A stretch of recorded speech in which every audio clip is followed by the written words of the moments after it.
माया संसार क्षणिक संसार अनित्य असुख दुखद संसार सबु समय भय सबु समय आम मानकर आतुरता से भीतर मुक्ति पाइले आमे शांति पाई परिवा सुख पाई परिवा आनंद पाई परिवा तृप्ति पाई परिवा एवं मृत्यु परे पुनः आउ ए मरण संसार को आसिबा ए समस्त श्रीमद भागवत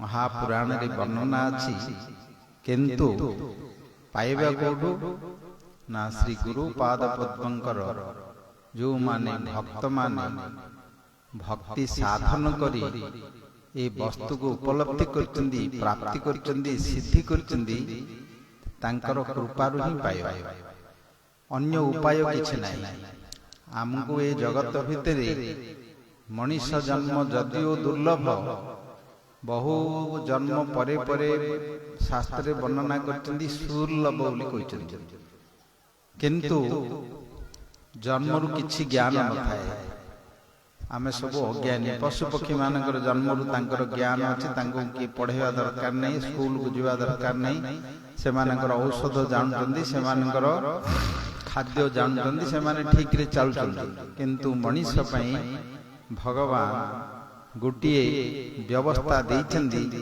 जे से माने अन्य मानक पाखरु ही शिखिबे निजर स्वतः ज्ञान नाही सेति पई पिला बेले आमे जन्म हेबा परे माता गुरु कहिचंदी मां हमको प्रथम रे पिता माता सिखौचंदी तोर आखि कोडा तोर कान कोडा तोर नाक कोडा तोर ना कोन तोर गां कोन तोर बापा ना कोन आ ना कोन ए समस्त ताको सिखौचंदी जदि किछि न सिखिबे से सिखि परिबे कोनोसी भाषा ओडिया भाषार शब्द द्वारा हो किंबा हिंदी की तेलुगु की इंग्लिश की जो कौन सी भाषा शब्द द्वारा ही कान रे श्रवण करे से स्मृति रे रखे एवं शरीर द्वारा इंद्रिय द्वारा ताको कहे एवं व्यवहार करे एठी ही मनुष्य मानक पई तार ज्ञान अर्जन करिया पई एवं निजर जीवन को बुझिया पई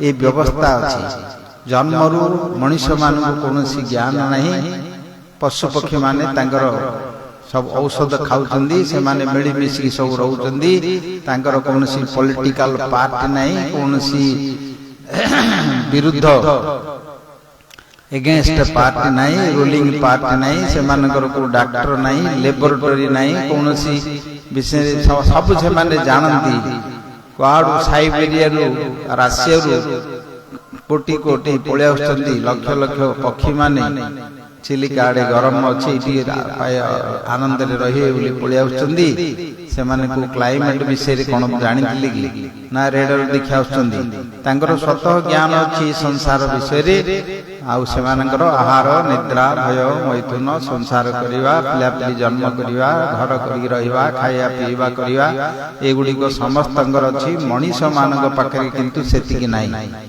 पिलाळू कौन खाइबे जानंतिनी जोडा सेडा हले जेतेबेले हाथटा खोलियो पाटी पुरे दे मरजी खाइगे जोडा हले खाइ दे माटी खाइबे गुडी खाइबे जहाले खाइ दे निया रे पड़ी जे पानी रे पड़ी जे छात ऊपर गड़ी पड़ी जे किंतु पशु पक्षी माने बिले पिलाडी कुकुर पिलाडी को छाड़ सिए केबेले पड़ियो नै मनुष्य पिलाडी को छाड़ पड़ी मरतो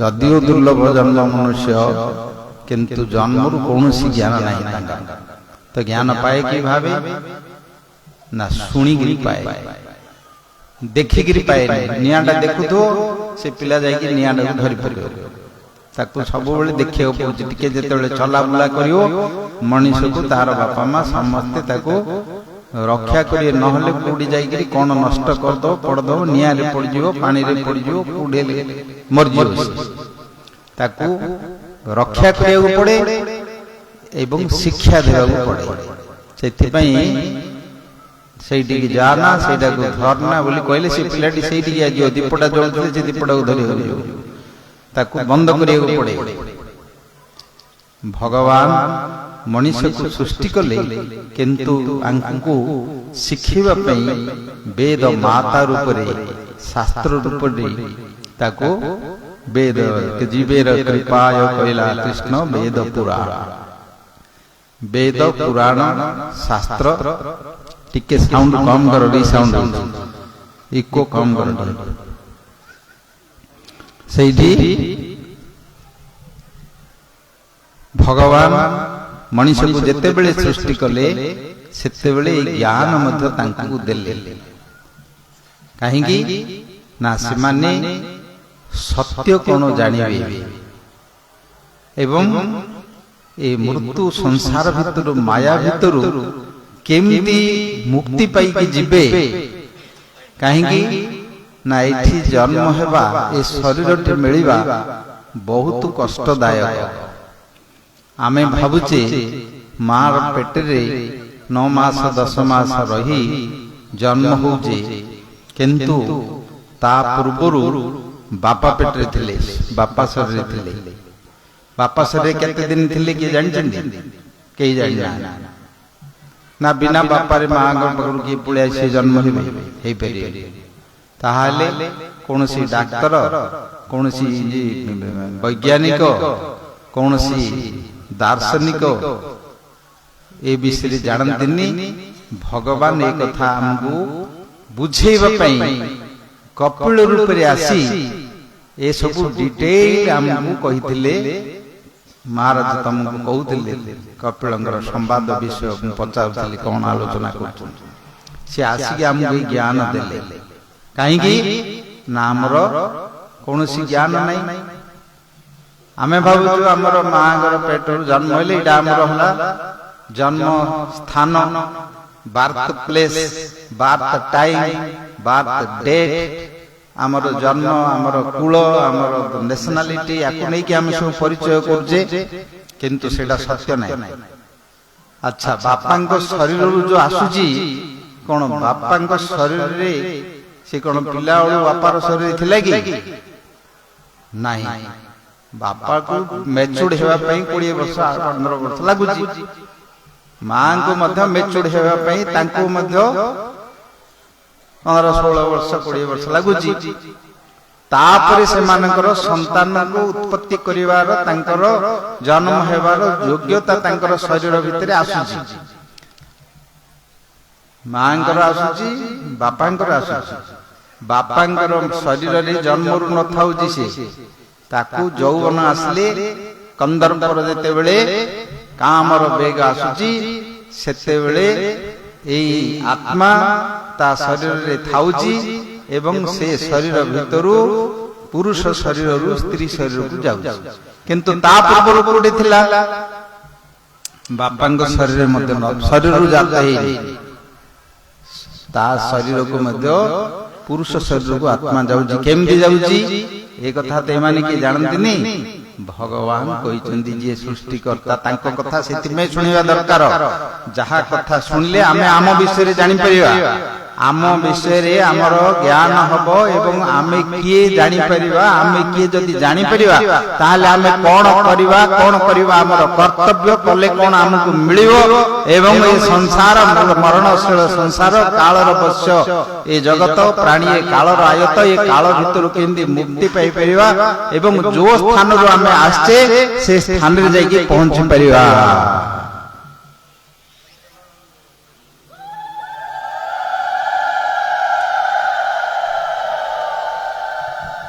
ସେଥିପାଇଁ ଭଗବାନଙ୍କ କଥା ଶୁଣିବା ସମସ୍ତ ମଣିଷ ମାନଙ୍କର କର୍ତ୍ତବ୍ୟ। ଯଦି ନ ଶୁଣନ୍ତି ତାଙ୍କେ କିଏ ଜାଣିପାରିବେନି। ନ ଜାଣିପାରିଲେ କଣ ହବ? ମଣିଷ ମାନଙ୍କର ଯୋଉମାନେ ଜାଣୁନାହାନ୍ତି କଣ କରୁଛନ୍ତି ଜାଣିଛନ୍ତି? ସେମାନେ ଆତ୍ମହତ୍ୟା କରୁଛନ୍ତି। ଭଗବାନ କହିଛନ୍ତି ଆତ୍ମହତ୍ୟା କେମିତି କରୁଛନ୍ତି? ପଶୁ ପକ୍ଷୀ ମାନେ ଯେତେ ଅଛନ୍ତି, କିଏ ଆତ୍ମହତ୍ୟା କରୁନାହାନ୍ତି, କିଏ ଦୌଡ଼ି ଦେଇକି ମରୁନାହାନ୍ତି, କିଏ ଟ୍ରେନରେ ଯାଇକି ପଡୁନାହାନ୍ତି, କିଏ ଯାଇକି ଡିଜେଲ ପେଟ୍ରୋଲ ପକେଇକିରି ନିଆଁ ଲଗେଇକିରି ପଡୁନାହାନ୍ତି। ବୁଝିଲ? ଗୌର ପ୍ରେମାନନ୍ଦୀ ହରି ହରି। ଜୋରି ବାଡେଇ ଦେଲେ କୁକୁରଟାକୁ। ହଉ ହଉ। ବାଡାବାଡି କରନି।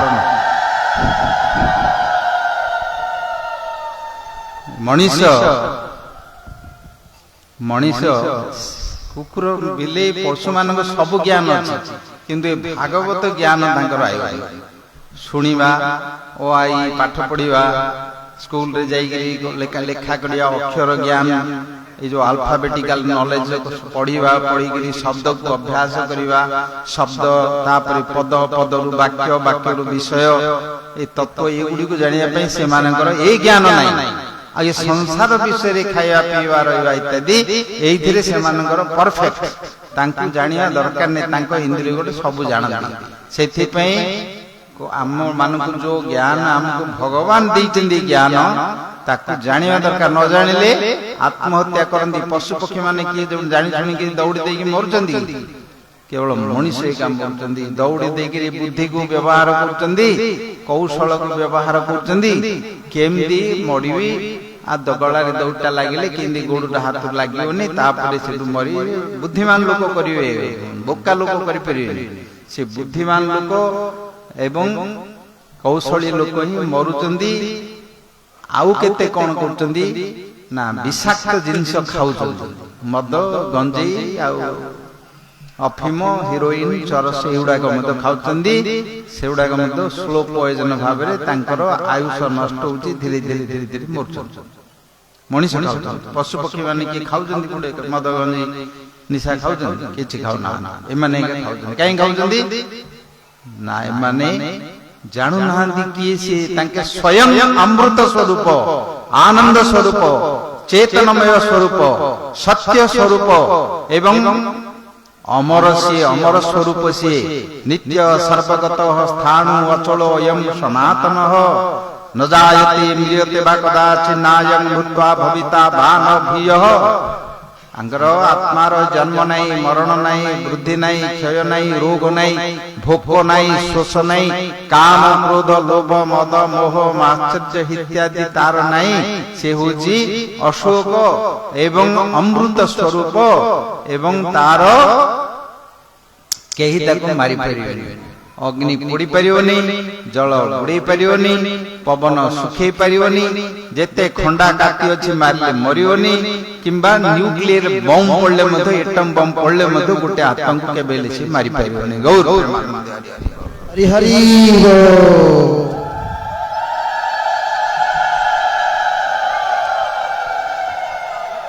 ଆମେ ହଉଛୁ ସିଏ, ଆମେ ହଉଛୁ ସିଏ। ତାକୁ ଯୋଉମାନେ ଭୁଲିକି ଏ ଦେହଟାକୁ ମୁଁ ବୋଲି ଖାଲି କିଏ ଭାବୁଛି, ଦେହଟା ମାନେ କଣ ଅଛି? ବାଳଗଣ୍ଡେ ଅଛି, ରୁମ, ନଖ, ଚମଡା, ହାଡ, ମାଂସ, କଫ, ବାତ, ପିତ୍ତ, ତା ଭିତରେ ଗୋଟେ ହାର୍ଟ ମେସିନ ଲାଗିଛି, ଆଉ ଗୋଟେ ଫୁସଫୁସ ମେସିନ ଲାଗିଛି, ଗୋଟେ ଲିଭର ଅଛି। ଏ ଯାକୁ ଯନ୍ତ୍ର ଗୁଡାକୁ ନେଇକି ବ୍ରେନ ରେ, ସୂକ୍ଷ୍ମ ଶରୀରରେ ଭିତରେ ମନ, ବୁଦ୍ଧି, ଅହଙ୍କାର ଅଛି। ଆକୁ ଯଦି କିଏ ଭାବୁଛି ମୁଁ ବୋଲିକି ଏ ଶରୀରକୁ, ତାହେଲେ ଭାଗବତରେ ଭଗବାନ କହିଲେ ସ ମୂର୍ଖ, ମୂର୍ଖ ବୋଲି କହିଲେ। କେତେ ଜଣ ଏ ଭିତରୁ ସମାଜ ଭିତରେ ଆମେ ଖୋଜିଲେ ମୂର୍ଖ ପଣ୍ଡିତ ଆମେ ବାହାର କରିବା। ପାଠ ପଢିଥାଉଛନ୍ତି, ସବୁ ଡିଗ୍ରୀ କରିଥାଉଛନ୍ତି, PhD କରିଥାଉଛନ୍ତି, ସବୁ କରିଥାଉଛନ୍ତି, କିନ୍ତୁ ଦେହଟାକୁ ମୁଁ ବୋଲି ଭାବୁଛନ୍ତି। ଆତ୍ମା ନା ପୁରୁଷ, ନା ସ୍ତ୍ରୀ, ନା ନପୁଂସକ।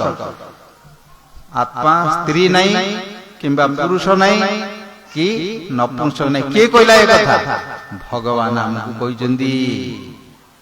এই ଶରୀରଟି ଆମ ମାନଙ୍କୁ ଗୋଟିଏ ସ୍ତ୍ରୀର ଶରୀର, ବଡି, ସ୍ତ୍ରୀର ଶରୀର କି ପୁରୁଷ ଶରୀର, ଏମିତି ଆମକୁ ଗୋଟିଏ ଶରୀର ମିଳିଛି। କିନ୍ତୁ ଆମେ ଆମର ସ୍ୱରୂପରେ ହଉଛନ୍ତି, ଆମେ ହଉଛେ ଆତ୍ମା, ଯିଏକି ଚେତନମୟ। ସେ ଆତ୍ମା ମମୈବାଂଶ ଜୀବ ଲୋକେ ଜୀବଭୂତ ସନାତନ। ଭଗବାନ ଶ୍ରୀକୃଷ୍ଣ, ଯିଏକି ଶ୍ରୀମଦ ଭାଗବତର ଯିଏକି ଉପାସ୍ୟ, ଶ୍ରୀକୃଷ୍ଣ ହଉଛନ୍ତି ଦେବତା, ଆରାଧ୍ୟ ଦେବତା ଶ୍ରୀମଦ ଭାଗବତର। ସିଏ ହିଁ ଆମକୁ କହିଲେ ତମେ ହଉଛ ମୋର ଅଂଶ। ଏଇ ଯୋଉ ଶରୀର ଆସୁଛି, ବାପା ଶରୀରରେ ଥିଲାବେଳକୁ ସେ ପୁରୁଷ ହେଇକି ଥାଉଛି କି ସ୍ତ୍ରୀ ହେଇକି ଥାଉଛି, ନଥାଉଛି।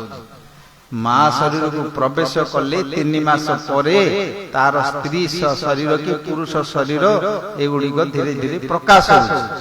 ଆଉ ଲୋକମାନେ ଯାଉଛନ୍ତି କ୍ଲିନିକରେ ଦେଖି ଦଉଛନ୍ତି ପୁଅ ହବ ନା ଝିଅ ବୋଲି, ସେତେବେଳେ ଜାଣିପାରୁଛନ୍ତି। କି 3 ମାସ ଆଗରୁ ଯାଇକି ଦେଖିଲେ କଣ ଜାଣିପାରିବେ? ନା 2 ମାସ ଆଗରୁ ଦେଖିଲେ ଜାଣିପାରିବେ? ଜାଣିପାରିବେ।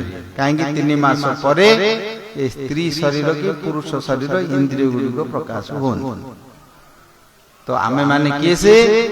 ନା ଆମେ ମାନେ ହଉଛେ ଆଉ ଗୋଟିଏ ବସ୍ତୁ, ଆଉ ଗୋଟିଏ ଆମର ସତ୍ତା, ଆଉ ଗୋଟିଏ ଆମର ପରିଚୟ ଅଛି, ଆଇଡେଣ୍ଟିଟି ଅଛି। ଆତ୍ମାର ସ୍ୱରୂପ ଆମେ ଜାଣିବା ଦରକାର। ନ ଜାଣିଲେ ଏ ସଂସାରରେ କିଛି ଆନନ୍ଦ ପାଇପାରିବନି, କେବଳ ଦୁଃଖ ଏବଂ ଚିନ୍ତାରେ ମରିବ। ଆଉ ଶେଷ ବେଳକୁ ଯାହା ହଉ ବୟସ ଥିଲା ବେଳକୁ ଟିକେ ତ ଆକ୍ଟିଭ ଥିବ, ଇନ୍ଦ୍ରିୟ ମାନଙ୍କୁ ନେଇକିରି ଟିକେ କଣ ହେଲେ ପିଆ ପିଇ ନାଚା ନାଚି କି କଣ ହେଲେ କରି ହୁଆ କରିକିରି କରିଦବ। ଆଉ ଥରେ ଯେତେବେଳେ ପାକଲା ବାଳ ହେଇଯିବ, ଦାନ୍ତ ଝଡି ପଡିବ, ଆଣ୍ଠୁ ଧରିବ, ଗଣ୍ଠିକି ଧରିବ, ସେତେବେଳକୁ କଣ କରିବ? ବୁଢା ଅବସ୍ଥା ଅଛି, କାଳ ଜରା ଅବସ୍ଥା ଆସି ପହଞ୍ଚିଲେ ସେତେବେଳେ ହେ ଯମରାଜ ସମସ୍ତଙ୍କୁ ନଉଛ, ମତେ କେବେ ଉଦ୍ଧାର କରିବ ହେ ବୋଲି ଡାକିବ। ସମସ୍ତଙ୍କୁ ନେବାକୁ ତତେ ସମୟ ମିଳୁଛି, ମତେ ନେବାକୁ ସମୟ ମିଳୁନି। କେତେବେଳେ ମଲେ ମୁଁ ଚିନ୍ତାରୁ ମୁକ୍ତି ହେବି। ବୁଝିଲ? ଏଇଆ ଚିନ୍ତା କରିବେ। କିନ୍ତୁ ଶରୀରଟା ବୁଢା ହଉଛି, ଆତ୍ମା କେବେ ବୁଢା ହବନି। ସେଇ କଥା ଭଗବାନ ଆମକୁ କହିଛନ୍ତି। ସିଏ ହଉଛି ଶ୍ରୀମଦ୍ ଭାଗବତମ ଯାବି ଭଗବତା ପ୍ରୋକ୍ତା ଉପାୟ ଆତ୍ମଲବ୍ଧये ଅଞ୍ଜହ ପୁଂସାମ ବିଦୁଷାଂ ବିଦ୍ଧି ଭାଗବତା ନିତା। ଏ ଭାଗବତ ହଉଛି କିଏ? କଣ ନା ଯାବି ଭଗବତା ପ୍ରୋକ୍ତା, ଭଗବାନ ସ୍ୱୟଂ ସାକ୍ଷାତ ଶ୍ରୀକୃଷ୍ଣ ପରମ ବ୍ରହ୍ମ ପରମାତ୍ମା ଯୋଉ ଉପାୟ କହିଛନ୍ତି ଏ ସଂସାର ଭିତରୁ ଆତ୍ମାକୁ ଉଦ୍ଧାର କରିବା ପାଇଁ, ମୁକ୍ତି ଦେବା ପାଇଁ, ଅନୁଭବ କରିବା ପାଇଁ, ଆତ୍ମା ସହିତ ଜୀଇବା ପାଇଁ, ଆତ୍ମା ସହିତ ଆନନ୍ଦ ପାଇବା ପାଇଁ। ଏ ସଂସାର ଭିତରେ ଆନନ୍ଦ ସମସ୍ତେ ଖୋଜୁଛନ୍ତି, ଶାନ୍ତି ଖୋଜୁଛନ୍ତି, ସୁଖ ଖୋଜୁଛନ୍ତି। କିନ୍ତୁ ସଂସାରରେ କୌଣସି ବସ୍ତୁ ଶାନ୍ତି ସୁଖ ତୃପ୍ତି ଆନନ୍ଦ ବୋଲିକି ନାହିଁ। ବଜାରକୁ ଯିବ, କହିବ ଆଜ୍ଞା ଶାନ୍ତି କେଜିଟେ ଦିଅ, ମନଟା କିଛି ଭଲ ଲାଗୁନି। କିଏ ଦେବେ କି? ମିଳିବ କି ଗୋଟେ? ଶାନ୍ତି ଗୋଟେ ଅଧ କେଜିଟେ ଦିଅ ବୋଲି କିଏ ଦେବେ? ସୁଖ ଗୋଟେ କେଜିଟେ ଦବ ବୋଲି କିଏ ଦେବେ? ଦେବେ ଗୋଟେ? ନାଇଁ, ଶାନ୍ତି ମିଳି ଦେବେନି। କି ଜିନିଷ ନାହିଁ, ସୁଖ ବୋଲି କିଛି ନାହିଁ, ଆନନ୍ଦ ବୋଲି କଣ ଗୋଟେ ଅଛି? କିଏ ଅଛି କି? କିଏ କହିବ ମୁଁ ଏଠି ଆନନ୍ଦଟା ଏଟା ଦିଅ ବୋଲି, କି ଆନନ୍ଦ କେଜିଟେ ନିଅ ବୋଲି କିଏ ଦେବେ? କିଛି ଦେବେନି। ଆଉ ଗୋଟେ ଅଛି, କେତେ ଲୋକ ବସିଥିବେ, ଠିପି ଖୋଲା ଠିପି ବନ୍ଦ ମିଳୁଛି, ଆନନ୍ଦ ବୋଲି ଦେଇଦେବ, ପକେଇଦେବ, ମୁଁ ଶାନ୍ତି ହେଇଯିବ ସବୁ। ବୁଝିଲ? ପକେଇଦେଲେ ତା ଭିତରେ ପଡିଲେ ସିଏ ଆଙ୍କର ସବୁବେଳେ ଠିପି ଖୋଲି ହେଇକି ରହିବ, ଆଉ କେବେ ଆଉ ବନ୍ଦ ହବନି, ସବୁ ସେଠୁ ଚାଲିବ, ମରିବ, ସେଇଥିରେ ସେ ଆତ୍ମହତ୍ୟା କରିବ। ପ୍ରକୃତ ଶାନ୍ତି ସୁଖ ଅଛି ଆମର ଆତ୍ମାର ସମ୍ପତ୍ତି, ଇଣ୍ଟରନାଲ ପ୍ରପର୍ଟି ଆମର। ଏଇ ସମ୍ପତ୍ତି ଆମର ହୃଦୟ ଭିତରେ ଆତ୍ମାର ସ୍ୱରୂପରେ, ଆମର ସ୍ୱରୂପରେ ସେଇଠି ଅଛି। ଯେହେତୁ ଆମେ ସଚ୍ଚିଦାନନ୍ଦ ଭଗବାନଙ୍କର ଅଂଶ। ବୁଝିବା ଦରକାର, ଜାଣିବା ଦରକାର।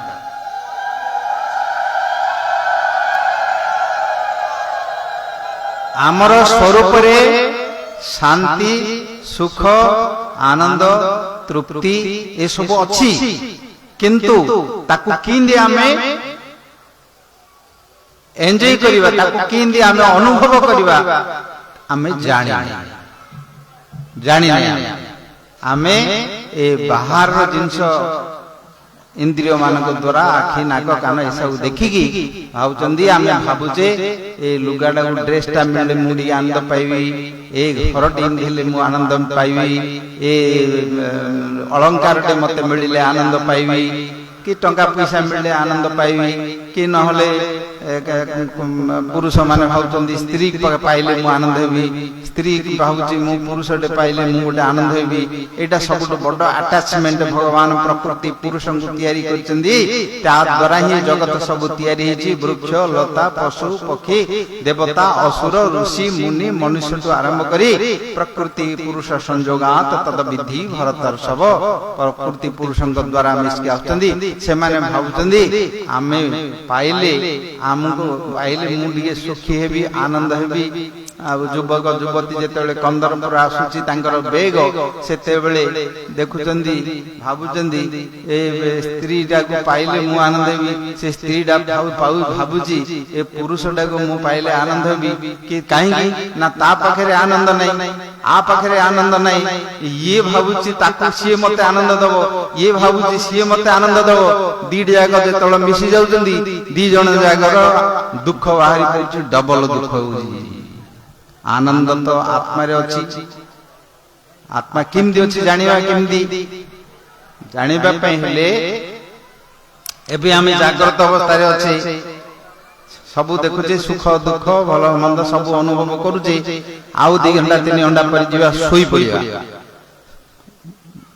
संसार को भूली जीवा शरीर को भूली जीवा परिवार को भूली जीवा घर द्वार भूली जीवा समस्त सबडे भूली जीवे पाखरे सोईथिले मते समस्त समस्त को भूलिवे न भूलिले सोई परिबेनी न सोइले सब बिगड़ी जो सोईबा को आनंद पाइबा हेले ए संसार को भूलिया संसार को न भूलिबो निद्रा सुख मिलिबोनी निद्रा सुख न मिलिले ए शरीर मते ठीक आउ चालिबोनी पित्त गरम होई जो बाया होई जो पागल हेले निद्रे सोइया हेले ता पूर्व सब जाको भूलिया को पड़िबो पाटितुंड किछि करिया हबनी सब कबाड़ बंद करो लाइट बंद करो शेष सोई पड़ो ता तो निद्रा जेतेले आसियो ए संसार को भूली गली ए संसार आउछि नाही निद्रे सुख आसियो से निद्रे गोटे सुख आयो ए शरीर नाही सेठी किंतु ए संसार नाही से निद्रे सुख आउछि से निद्र सुखटी केते प्रकार ना 2 प्रकार गोटे स्वप्न अवस्था गोटे सुसुप्ति अवस्था निद्रे मध्ये स्वप्न देखुचंदी आखि नाही किंतु देखुचंदी कान नाही सुनुचंदी पाटी नाही कथा कहउचंदी खाउचंदी पिउचंदी बुलुचंदी चालुचंदी घर द्वार सब साप बाग सब जगह देखुचंदी के ओडे आसी बागटे गोडे लागी सापटे गोडेला कांदी गिरी बोबेगी जाउ थाउचंदी के ओडे आनी हानि देला ताकू सेठी भय रे दुख पाउची सेसे तार रक्त बाहरची कांदुची मते हानि देला बोली कांदी से निदे स्वप्न रे कांदुची कांदुची ताकू कोन करची केतळ स्वप्न रे कांदिला कांदिला सतरे कांदी नहीं आगे स्वप्न रे कुआडे जाउथिबे स्वप्न रे कुडे परिसार कला मते से देरी परिसार कर दीथि होजी सेंती नहीं केते सब अनुभव होजी किंतु वास्तव रे स्वप्न रे सेठी से शरीर नहीं ए शरीर नहीं ए शरीर तो मलावळिया पडिछि किंतु ए शरीर नथिले मध्य तार सबु अनुभव तार कर्म तार गुण तार चरित्र शोक मोह भय काम क्रोध लोभ हिंसा द्वेष इत्यादि सब अछि ता भितर सेति पई केते लोक भाउचंदी मला गला तो मरि गेल तो सरला आउ की देखुची कोन करची आ बाबा तमे तो प्रतिदिन मरुचो सोई पड़ले तो मल्ला ओळिया हेउचो तापर स्वप्न रे किंद अनुभव करचो शरीर नथिले मध्ये अनुभव करचो सेति पई जो सूक्ष्म शरीर अछि मन बुद्धि अहंकार जेते बेले सिए जागृत थाउजी सेते बेले सेही शरीर रे आमे देखुचे सेही शरीरटी भूत होउची प्रेत होउची अन्य शरीर को जाउची एवं कर्म पत्थर देकी जाउची मन केबे मरुनी शरीर डागा परिवर्तन होउची अस्तु से स्वप्न रे मध्य मन रे मध्य ए दुख सुख सब जगह अछि भय अछि सब अछि आउ गोटे अवस्था अछि गाढ़ निद्रे सोई पड़ले गाढ़ निद्रे सोई पड़लो किछि जानलनी मन मध्य नाही शरीर नाही संसार नाही किछि नाही गाढ़ निद्रे सोई पड़जंदी घोंगडी मारचंदी से पाखरी थिया लोक मध्य सिना ताकु सिना निद भांगु तो आंकु किछि जणा पड़न नाही घुंगडी मारते से ଅନ୍ୟ ଲୋକମାନଙ୍କର ନିଦ ହଉନଥିବ, ତାଙ୍କୁ ନିଦ ଭାଙ୍ଗି ଯାଉଥିବ। ଆଚ୍ଛା, ସେତେବେଳେ କଣ ଅନୁଭବ କରୁଛନ୍ତି? ଯେତେବେଳେ ଗାଢ ନିଦରେ ଶୋଇ ପଡୁଛନ୍ତି କଣ ଅନୁଭବ କରୁଛନ୍ତି ନା ନାଇଁ? ମୁଁ ତ ପଚାରିଲେ ନାଇଁ ଆଜ୍ଞା କହୁଛୁ, କିଛି ଅନୁଭବ ହଉନି। ନାଇଁ ନାଇଁ, ଶୋଇପଡି ଉଠି ପଡିବ। ଯେତେବେଳେ ଗାଢ ନିଦରେ ଶୋଇଥିବ, ଉଠିଲା ପରେ ତାକୁ ପଚାରିବ, ଭାଇ କେମିତି ଶୋଇଲ? ବଢିଆ, ଶାନ୍ତି, ଶାନ୍ତିରେ ଶୋଇଲୁ, ସୁଖ ଶୋଇଲୁ, ଆନନ୍ଦ ମିଳିଲା, ତୃପ୍ତି ମିଳିଲା। ଏଇଟା ଆମର ଅନୁଭୂତି, ଅନ୍ୟ ପ୍ରମାଣ ଦରକାର ନାହିଁ କିଛି। ଏଠି ଅନୁଭବ ହଉଛି ସବୁଠୁ ବଡ ପ୍ରମାଣ। ଆମର ଅନୁଭବ ଯୋଉଟା ଆମେ କରୁଛେ, ଆମେ ଯୋଉଟା ରିଏଲାଇଜ କରୁଛେ, ସେଇଟା ହିଁ ଆମର ସ୍ୱୟଂ ପ୍ରମାଣ। ସେଇଠି ମନ ନାହିଁ, ଶରୀର ନାହିଁ, ସଂସାର କିଛି ନାହିଁ, କିନ୍ତୁ ଆନନ୍ଦ ଅଛି, ସୁଖ ଅଛି, ତୃପ୍ତି ଅଛି, ଶାନ୍ତି ଅଛି। କୋଉଠୁ ପାଇଲେ ଆମେ? କିଏ ଦେଲା ସେଗୁଡିକ? ନିଦରେ ଶୋଇଥିଲେ ଯେତେବେଳେ, ଖାଇବା ପିଇବାକୁ ନାହିଁ, କୌଣସି ଏଣ୍ଟରଟେନମେଣ୍ଟ ନାହିଁ, କୌଣସି ଅନ୍ୟ କୌଣସି କିଛି ଜିନିଷ ନାହିଁ, କିନ୍ତୁ ଶାନ୍ତି ଅଛି, ସୁଖ ଅଛି, ଆନନ୍ଦ ଅଛି, ତୃପ୍ତି ଅଛି। ଯେହେତୁ ଆତ୍ମାର ସ୍ୱରୂପରେ ସେଇଠି ଅଛି, ଏଇଠି ସମସ୍ତେ ଅନୁଭବ କରିବା ଦରକାର। ଅନୁଭବ ପ୍ରତିଦିନ କରୁଛେ, ପ୍ରତିଦିନ ଶୋଉଛେ, ପ୍ରତିଦିନ ଜାଣୁଛେ, ଏବଂ ଜାଣିଲେ ମଧ୍ୟ ଜାଣୁଛେ। ଏଇଠି ହେଲା ଅଜ୍ଞାନ, ଅବିଦ୍ୟା, ଜୀବ ଅଜ୍ଞାନ ଭାବ ଦେଖ, ଦୁଃଖକୁ ମଣେ ମହାସୁଖ। এই অজ্ঞান বশত নিজକୁ ନିଜେ ସ୍ୱୟଂକୁ ନ ଜାଣି ଅନ୍ୟ ଉପରେ ବିଚାର କରି এই ଯୋଉ ଶରୀର ତିଆରି ହେଇଛି, ମନ ବୁଦ୍ଧି ଅହଙ୍କାର ତିଆରି ହେଇଛି, ଆ ଭିତରେ ଅଭିନିବେଶ ହେଇଯାଇ ନିଦରେ ଯେମିତି ସ୍ୱପ୍ନ ଦେଖିଲା ଭଳି, ସ୍ୱପ୍ନଟା ଯେମିତି ସତ ଭଳିଆ ଲାଗୁଛି, ସବୁ ଜାଗ ଦେଖିଲା ବେଳକୁ ତାକୁ କିଏ ହାଣି ଦେଇଥିଲା, ରକ୍ତ ବାହାରୁଥିଲା, କାନ୍ଦୁଥିଲା। ନିଦଟା ଯେତେବେଳେ ଭାଙ୍ଗିଗଲା, ଦେଖିଲା କୁଆଡେ ରକ୍ତ ନାହିଁ, କି ବଥା ନାହିଁ, କିମ୍ବା ହାଣିବାର ଲୋକ ନାହିଁ, କି କାଟି କୁରାଡି ମଧ୍ୟ ନାହିଁ। କୁଆଡେ ଗଲା? ବଥାଟା ମଧ୍ୟ କୁଆଡେ ଗଲା? ସ୍ୱପ୍ନରେ ତ ବଥା ହଉଥିଲା, କାଟୁଥିଲା, କାନ୍ଦୁଥିଲା, ସେ ବଥାଟା ମଧ୍ୟ ନାହିଁ। ସେ ବଥାଟା କୁଆଡେ ଗଲା? ଏଇଟି ହଉଛି ସାକ୍ଷାତ ଏଇ ଯୋଉ ଅବିଦ୍ୟା, ଅଜ୍ଞାନ, ମୋହ ଭଗବାନ ଯୋଉ ତିଆରି କରିଛନ୍ତି, ଇଏ ହଉଛି ଶୋକ, ମୋହ, ଭୟାପହା। ଏ ଭଗବାନଙ୍କର କଥା ଶୁଣିଲେ, ଏ ଭଗବାନଙ୍କର କଥା, ଭାଗବତ, ଇଦଂ ଭାଗବତଂ ନାମଂ ପୁରାଣଂ ବ୍ରହ୍ମ ସଂହିତଂ ଉତ୍ତମ ଶ୍ଲୋକ ଚରିତଂ ଚକାର ଭଗବାନ ଋଷି ଯସ୍ୟାବେ ଶ୍ରିୟମାଣାନାଂ କୃଷ୍ଣେ ପରମ ପୁରୁଷେ ଭକ୍ତି ଉତ୍ପଦ୍ୟତେ ସାକ୍ଷାତ ଶୋକ ମୋହ ଭୟାପହା। ये भागवत जो ग्रंथ नाम महापुराण, ये ब्रह्म संहितम, जो ब्रह्म विषय उपनिषद एवं वेदांत रे वर्णना कर जाइछि। ज्ञान मार्ग रे ताको ब्रह्म बोली कहा जाइछि, योग मार्ग रे ताको परमात्मा बोली कहा जाइछि, ताको भक्ति मार्ग रे भगवान बोली कहा जाइछि। से किएसे ना उत्तम श्लोक चरित, तांकर चरित्र कथा सब, तांकर जन्म कर्म लीला कथा सब वर्णना करा जाइछि। आओ श्रियमाणाना, जिए सुनिब, कृष्ण परम पुरुषे, श्री कृष्ण स्वयं भगवान चौचंदी पुरुषाणां परह, परम पुरुष से, पुरुषोत्तम से। आमर ओडिया दाढ़ी निश थाइगिरी पुरुष नहीं, से होचंदी पुरुष उत्तम। एवं श्री राधा होचंदी पुरुष आदि प्रकृति। ये सब आम बुझिया दरकार, जानिया दरकार। आमर भलिया आम शरीर रही, आमर जो बुद्धि अच्छी, विचार अच्छे, आमर बुद्धि विचार आम जदि जानिया चेष्टा करिवा, ताले आम जानि परिबानी। एठी अनुभवी मानकर, गुरु वैष्णव मानकर अनुभूति कथा को शास्त्र रु जानिले जाइकी आम मानकर वास्तव प्रकृत ज्ञान हबो, एवं आमे अशोक अभय अमृत आनंद पाई परिबा, मृत्यु को मध्य जय करि परिबा। एथिपाई देवता माने मनुष्य को प्रार्थना करते पाइबा पाई। हरि हरि वस्तु जो भागवत रे अछि, सबुदिन भागवत पढ़िबे। आमे भागवत रे कोन अछि टिके आपन को जणै दउजु, ବହି ତ ମିଳୁଛି ସବୁଠେ, ଭାଗବତ ଗ୍ରନ୍ଥ ତ ମିଳୁଛି। ପୂର୍ବେ ଟିକେ କଷ୍ଟ ଥିଲା, ପୂର୍ବେ ତାଳପତ୍ରରେ ଥିଲା, ଲେଖିବା ବହୁତ କଷ୍ଟ ହଉଥିଲା। ଏବଂ ଆମର ଓଡ଼ିଶାରେ କେବଳ ଆମର ଜଗନ୍ନାଥ ଦାସ ନବାକ୍ଷରୀ ଛନ୍ଦରେ ଯୋଉଟା ଲେଖିଛନ୍ତି ସେଇ ଭାଗବତ ହିଁ ଆମେ ଜାଣିଥିଲେ। ସଂସ୍କୃତରେ ଯୋଉ ବ୍ୟାସଦେବ ତାର ମୂଳ ଲେଖା ସେଇଠି ଆମ ପାଖରେ ମିଳୁନଥିଲା। ଏବେ ସବୁ ସଂସ୍କୃତର ମୂଳ ଲେଖା ମଧ୍ୟ ଅଛି, ଅନୁବାଦ ମଧ୍ୟ ହେଲାଣି, ବହୁତ ଟୀକା ଟିପ୍ପଣୀ କମେଣ୍ଟାରୀ ମଧ୍ୟ ଛପା ହେଲାଣି। କିନ୍ତୁ ଆମେମାନେ ଜାଣିପାରୁନେ ଯେ ତା ଭିତରେ କଣ ଅଛି। ଭାଗବତ ଟୁଙ୍ଗି ଆମର ଗାଁ ଗାଁ ଭିତରେ ଅଛି। ଆମର ପୂର୍ବ ପୁରୁଷ ମାନେ ସମସ୍ତେ ଗାଁରେ ସବୁ ଭାଗବତ ଟୁଙ୍ଗି କରିକି ସନ୍ଧ୍ୟା ବେଳୁ ଆସିଲେ ଭାଗବତ ଅଧ୍ୟାୟଟେ ପଢୁଥିଲେ।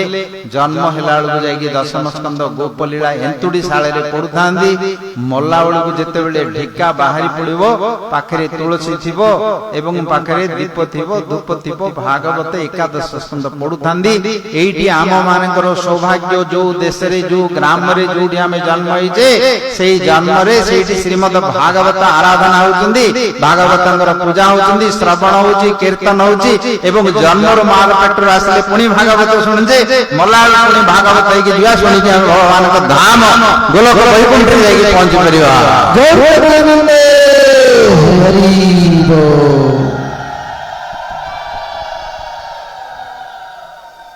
କିନ୍ତୁ କଳିଯୁଗ, ଇଏ କଳିଯୁଗରେ କହିଲେ ଭାଗବତ ପଢିବ, ଭାଗବତ ପଢିବ ଯେ ତାଇରୁ କିନ୍ତୁ ଦି ତିନିଟା ଚିଲୁମ ରଖିଦିଏ। ଭାଗବତ ପଢିଲା ସେ ଚିଲୁମ ସେବାଟା ତାଙ୍କ ଆଗକୁ ହବ। ସେ ତ ବୁଦ୍ଧିଟା ତ ସେ ଚିଲୁମରେ ତାର ଗଞ୍ଜେଇରେ ପଳେଇଥିବ, ସିଆଡେ ବୁଦ୍ଧି ଚିନ୍ତାଟା କରିଥିବ। ସେ ଆଉ ଭାଗବତ ତତ୍ତ୍ୱ କଣ ବୁଝିବ? ଯଦି ସିଏ ଗଞ୍ଜେଇ ନ ପଡିବ ତାହେଲେ ସେ ଭାଗବତ କଥା ତାଙ୍କର ଆଲୋଚନା ହବ। ଏଇଠି ଆମ ମାନଙ୍କର କଳିର ପ୍ରଭାବରେ ଆମେ ମାନେ ତା ଦ୍ୱାରା ଦ୍ୟୁତ ପାନମ ସ୍ତ୍ରୀ ସୁନା, କଳିର ଯୋଉ ସ୍ଥାନ ଅଛି, କଳି ସବୁଠେ ପଶି ଯାଇଛନ୍ତି। ତାକୁ କଳିକୁ ମଧ୍ୟ ଜାଣିବା ଦରକାର। ଯୋଉମାନେ ୟାକୁ ବ୍ୟବହାର କରନ୍ତି ସେମାନେ ଭାଗବତର ତତ୍ତ୍ୱକୁ ଅନୁଭବ କରିପାରିବେନି। ଭାଗବତରେ ଯୋଉ ଜ୍ଞାନ ତତ୍ତ୍ୱ ଆଲୋଚନା କରାଯାଇଛି, ଆତ୍ମତତ୍ତ୍ୱ କଥା, ପରମାତ୍ମାଙ୍କର ଭଗବାନ ସଚ୍ଚିଦାନନ୍ଦମୟ ଏଇଠି ଅବତୀର୍ଣ୍ଣ ହେଇଛନ୍ତି। ତାଙ୍କର ଜନ୍ମ ନଥିଲେ ମଧ୍ୟ, କର୍ମ ନଥିଲେ ମଧ୍ୟ, ଜନ୍ମ ହେଇକିରି କର୍ମ କରିକି ଆମ ମାନଙ୍କୁ ଯୋଉ ଚରିତ୍ର ତିଆରି କରିଦେଇ ଯାଇଛନ୍ତି, ଜନ୍ମ କର୍ମ ଚମେ ଦିବ୍ୟମ ଏବଂ ଯୋଉ ବେଦି ତତ୍ତ୍ୱତଃ, ତାଙ୍କର ଯୋଉ ତତ୍ତ୍ୱ ଦିବ୍ୟ ସ୍ୱରୂପ ଲୀଳା, ଅଲୌକିକ ଲୀଳାକୁ ଏଠି ପ୍ରକଟ କରିଛନ୍ତି। ତାକୁ ଯଦି କିଏ ତତ୍ତ୍ୱତଃ ଜାଣିବ, ତ୍ୟକ୍ତ୍ୱା ଦେହଂ ପୁନର୍ଜନ୍ମ ନଇତି ମାମିତି ସୁ ଅର୍ଜୁନ, ଏ ଦେହକୁ ଛାଡିବା ପର୍ଯ୍ୟନ୍ତ ତାକୁ ଆଉ ଜନ୍ମ ହବନି। କିନ୍ତୁ ଦେହକୁ ଛାଡିବ, ମରିବନି। ଦେହକୁ ଛାଡିବ, ସାପ ଯେମିତି କାତିକୁ ଛାଡି ଦଉଛି ସେମିତି ଆତ୍ମା ଏ ଦେହକୁ ଛାଡିବ ଏବଂ ଛାଡିକି ମାମୈବ ପ୍ରାପ୍ନୋତି, ଏ ସ୍ୱର୍ଗଲୋକ, ଜନଲୋକ, ତପଲୋକ, ମହଲୋକ, ସତ୍ୟଲୋକ, ବୈକୁଣ୍ଠକୁ ପାର ହେଇକି ଯାଇକି ସେଥିରେ ଗୋଲକରେ ରାଧାକୃଷ୍ଣ ଭଗବାନଙ୍କ ପାଦ ପତ୍ରରେ ଯାଇକି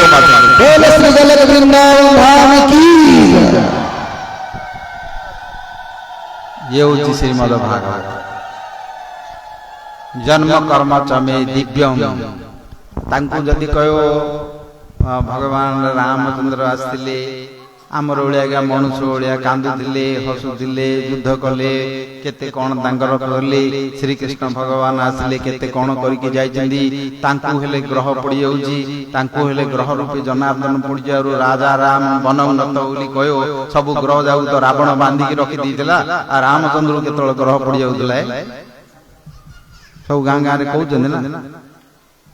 ଆମର ଜ୍ୟୋତିଷକାର ମାନଙ୍କ ପାଖକୁ ଗଲେ କହିବେ, ଆଉ ଗ୍ରହ ରୂପୀ ଜନାର୍ଦ୍ଦନ ସବୁ ଗ୍ରହ ଯାକୁ ତ ରାବଣ ବାନ୍ଧିକି ରଖିଦେଇଥିଲା, ତାର ସେବାରେ ଲଗେଇଥିଲା ସିଏ, ଆଉ ରାମଚନ୍ଦ୍ର ଗ୍ରହ ପଡିଗଲେ ସିଏ ହବ? ଗ୍ରହ ନାହିଁ, ଭଗବାନ ସ୍ୱୟଂ ସ୍ୱଇଚ୍ଛାରେ, ଇଚ୍ଛାମୟ ପ୍ରଭୁ ଭଗବାନ ଆମ ମାନଙ୍କ ପାଇଁ ସିନ୍ଧି ଚରିତ୍ର ତିଆରି କରିଦେଇଛନ୍ତି, ଲୀଳା କରିଦେଇଛନ୍ତି। ବୁଝିଲେ? କାହିଁକି ଲୀଳା କରିଛନ୍ତି ନା, ଯା ଶ୍ରୁତ୍ୱା ତତପରୋ ଭ୍ରବେତ୍ ନୃଣାଂ ନିଶ୍ରେୟ ସାର୍ଥାୟ ବ୍ୟକ୍ତି ଭଗବନ୍ ରୂପ ଅବ୍ୟୟସ୍ୟ ଅପ୍ରମେୟସ୍ୟ ଅଜ୍ଞାନସର୍ଵତମଃ ନିର୍ଗୁଣସ୍ୟ ଗୁଣାତ୍ମନଃ। ଅବ୍ୟୟ, ଅପ୍ରମେୟ, ନିର୍ଗୁଣ ବ୍ୟକ୍ତି ରୂପରେ ଆସିଛନ୍ତି ଏବଂ गुण रूप से आसी प्रकट करी लीला करछन्ती अप्रमेय तांको सहित कोनोसी प्रमेय शक्ति तांको पई किछि तांको सहित तुलना करि परिबेनी किंतु निशक्ति कहि रही जन्म हो बुझिला एई जो भगवान चरित्र लीला कथा आकु सठिक भाव यदि आमे सुनिबा ताले स्वयं मन तांको पाखे रहइबो कोडी घर छाडी के जिबा दरकार नै कोडी जाई के तपस्या करी के न खाई न पी के जाई के एकांत रे रहइबा दरकार नै किंबा कोनोसी से प्रकार साधन भजन करिके जो कथा कहा जाय पुराण मानकरे दान व्रत तप होम जोग जाग यज्ञ सन्यास इत्यादि से गुडी को किछि न करी खाली सुनिले श्रवण कले भगवान हमको कानटी दैचंदी मनुष्य मानक पई कान द्वारा ही सुनी के आमे माने ज्ञान अर्जन करूचे सेति में कर्ण को गुरु द्वार बोली कहा जाय कर्ण को गुरु द्वार होचंदी कान द्वारा सुनिले ही हम माने सेही ज्ञान भी पाइबा एबे ओडिया कथा रे हमें सुनुचे ओडिया ज्ञान कथा रे बुझी पारुचे के जदी तेलुगु भाषा रे कहयो ताले सेमा हमें बुझी परिबनी कि सेमाने बुझी परिबनी काहेकि एई जो कर्ण द्वारा हमें पिला बळु मां कठारु बापा कठारु सुनिचे मातृ भाषा बोली कहा जाउची सेई मातृभाषा सेइथिरे ही हम माने सेई कर्ण द्वारा शब्द द्वारा सुनिले ही हम माने बुझी पारुचे सेमदी भगवान कर कथा सुन्नन्तः सो कथा कृष्ण पुण्य श्रवण कीर्तन हृदयन्तस्तु अभद्राणि निदुनोति सूत सताम केवल गोटिए रास्ता अछि भगवान हृदय को आत्मा पर्यंत जाइकी प्रवेश करंती केवल होछि कान ए कान द्वारा ही आमे माने जहा सुनुजे सेडा ठीक आत्मा पर्यंत जीव आउ जेते अछि आखि नाक कान पाटी इत्यादि कान को छाडी के जेते अछि ए गुडी को सब बाहर रे रहियो आखि देखुचे मन द्वारा रहिबो नाक सुंगुचे सुंगियार रास्ता अछि ता सुंगिया भीतर रहिबो किंतु पाटी अछि खाइले पेट पर्यंत जुहा पर्यंत जीव किंतु हृदय पर्यंत हृदय रे आत्मा पर्यंत केही जीवनी केवल कान द्वारा जा सुनुचो सेठी जीव केंदी देखियो अनुभव करिया केंदी तमु के जने गाली करी कहय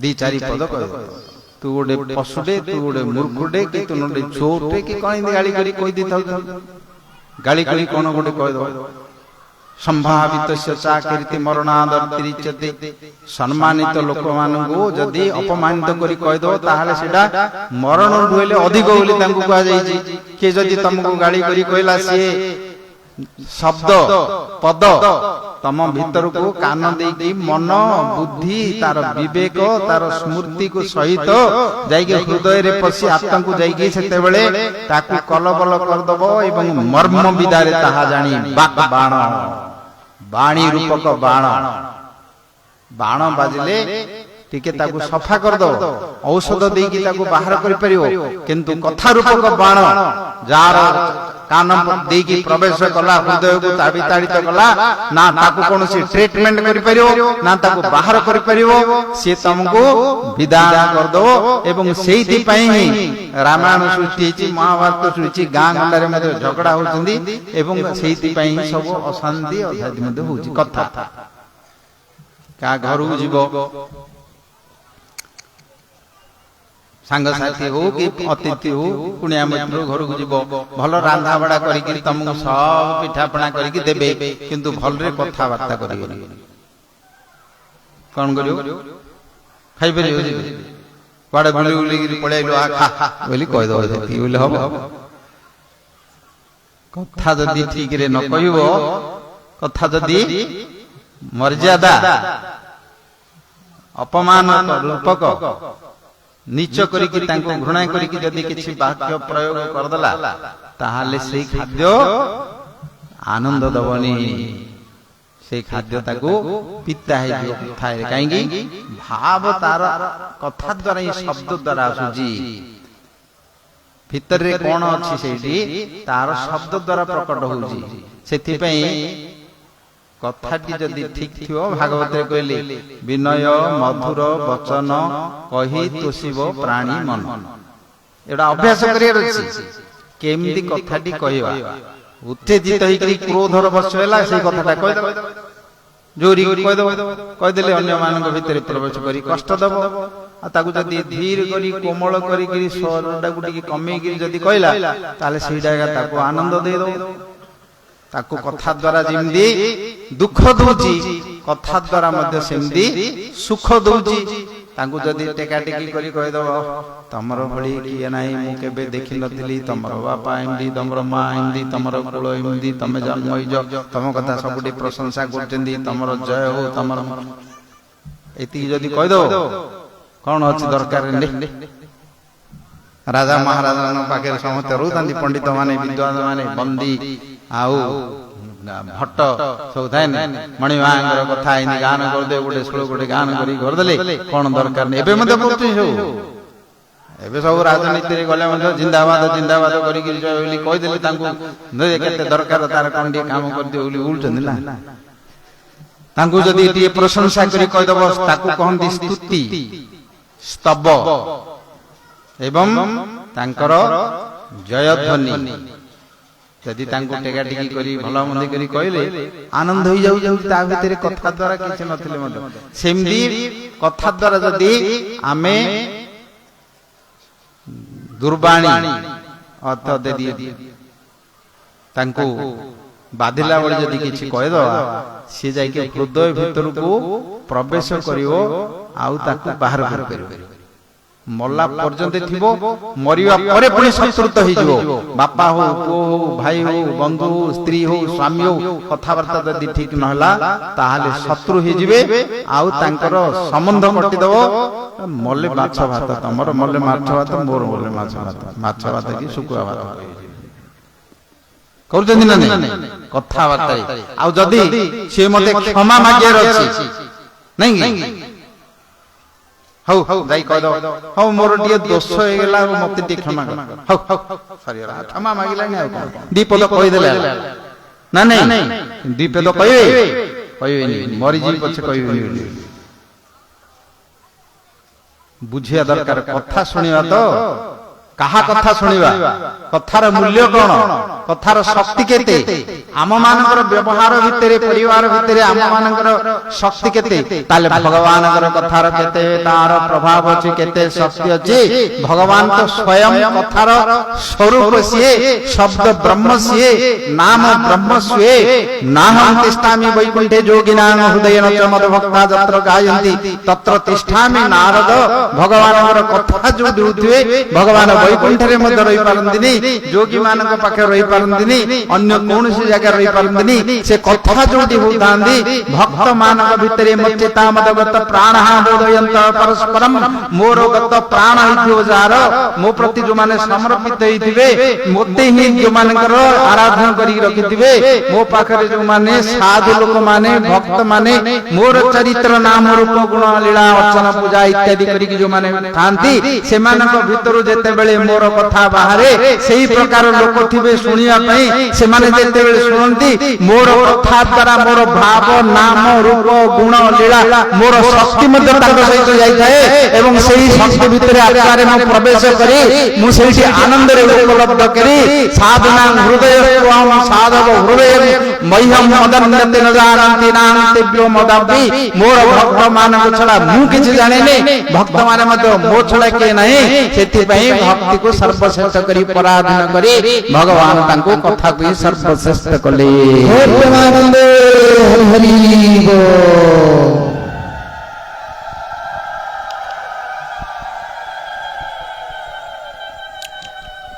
कथार मूल्य कथार मनुष्य मानकर कथार मूल्य अछि सर्वे चलिबे काल बळे कथा रहिबो मही तळे कथा ही ताकू अमर करी रखिथिबे ताकू इतिहास करी लिखिथिबे यूनिवर्सिटी रे पढौचंदी कॉलेज रे पढौचंदी पाठ पढौचंदी कोन पढौचंदी ना जोडा से माने उपदेश देइचंदी शिक्षा देइचंदी ताकू पाठ पढी करी पास होचंदी सर्टिफिकेट पाउचंदी से चाकरी करचंदी पढौचंदी सेही कथा ही तांको अमर करी रहयो से शब्दर शक्ति प्रकार एबे हम रेकॉर्डिंग करी रखले ए कथा केते वर्ष पर्यंत रहउची शब्द कौन नष्ट होची सेमती कागु जते मैं गाली कहि देजो सेडा मते रेकर्डिंग हेकी रहिला से मते रहिथियो सेमती भल कथा हेले रहिबो खराब कथा हेले रहिबो जेइतरे सेति पई कथा शब्द मंडल भितरे तार जो स्पंदन अछि आकाशर गुण होची शब्द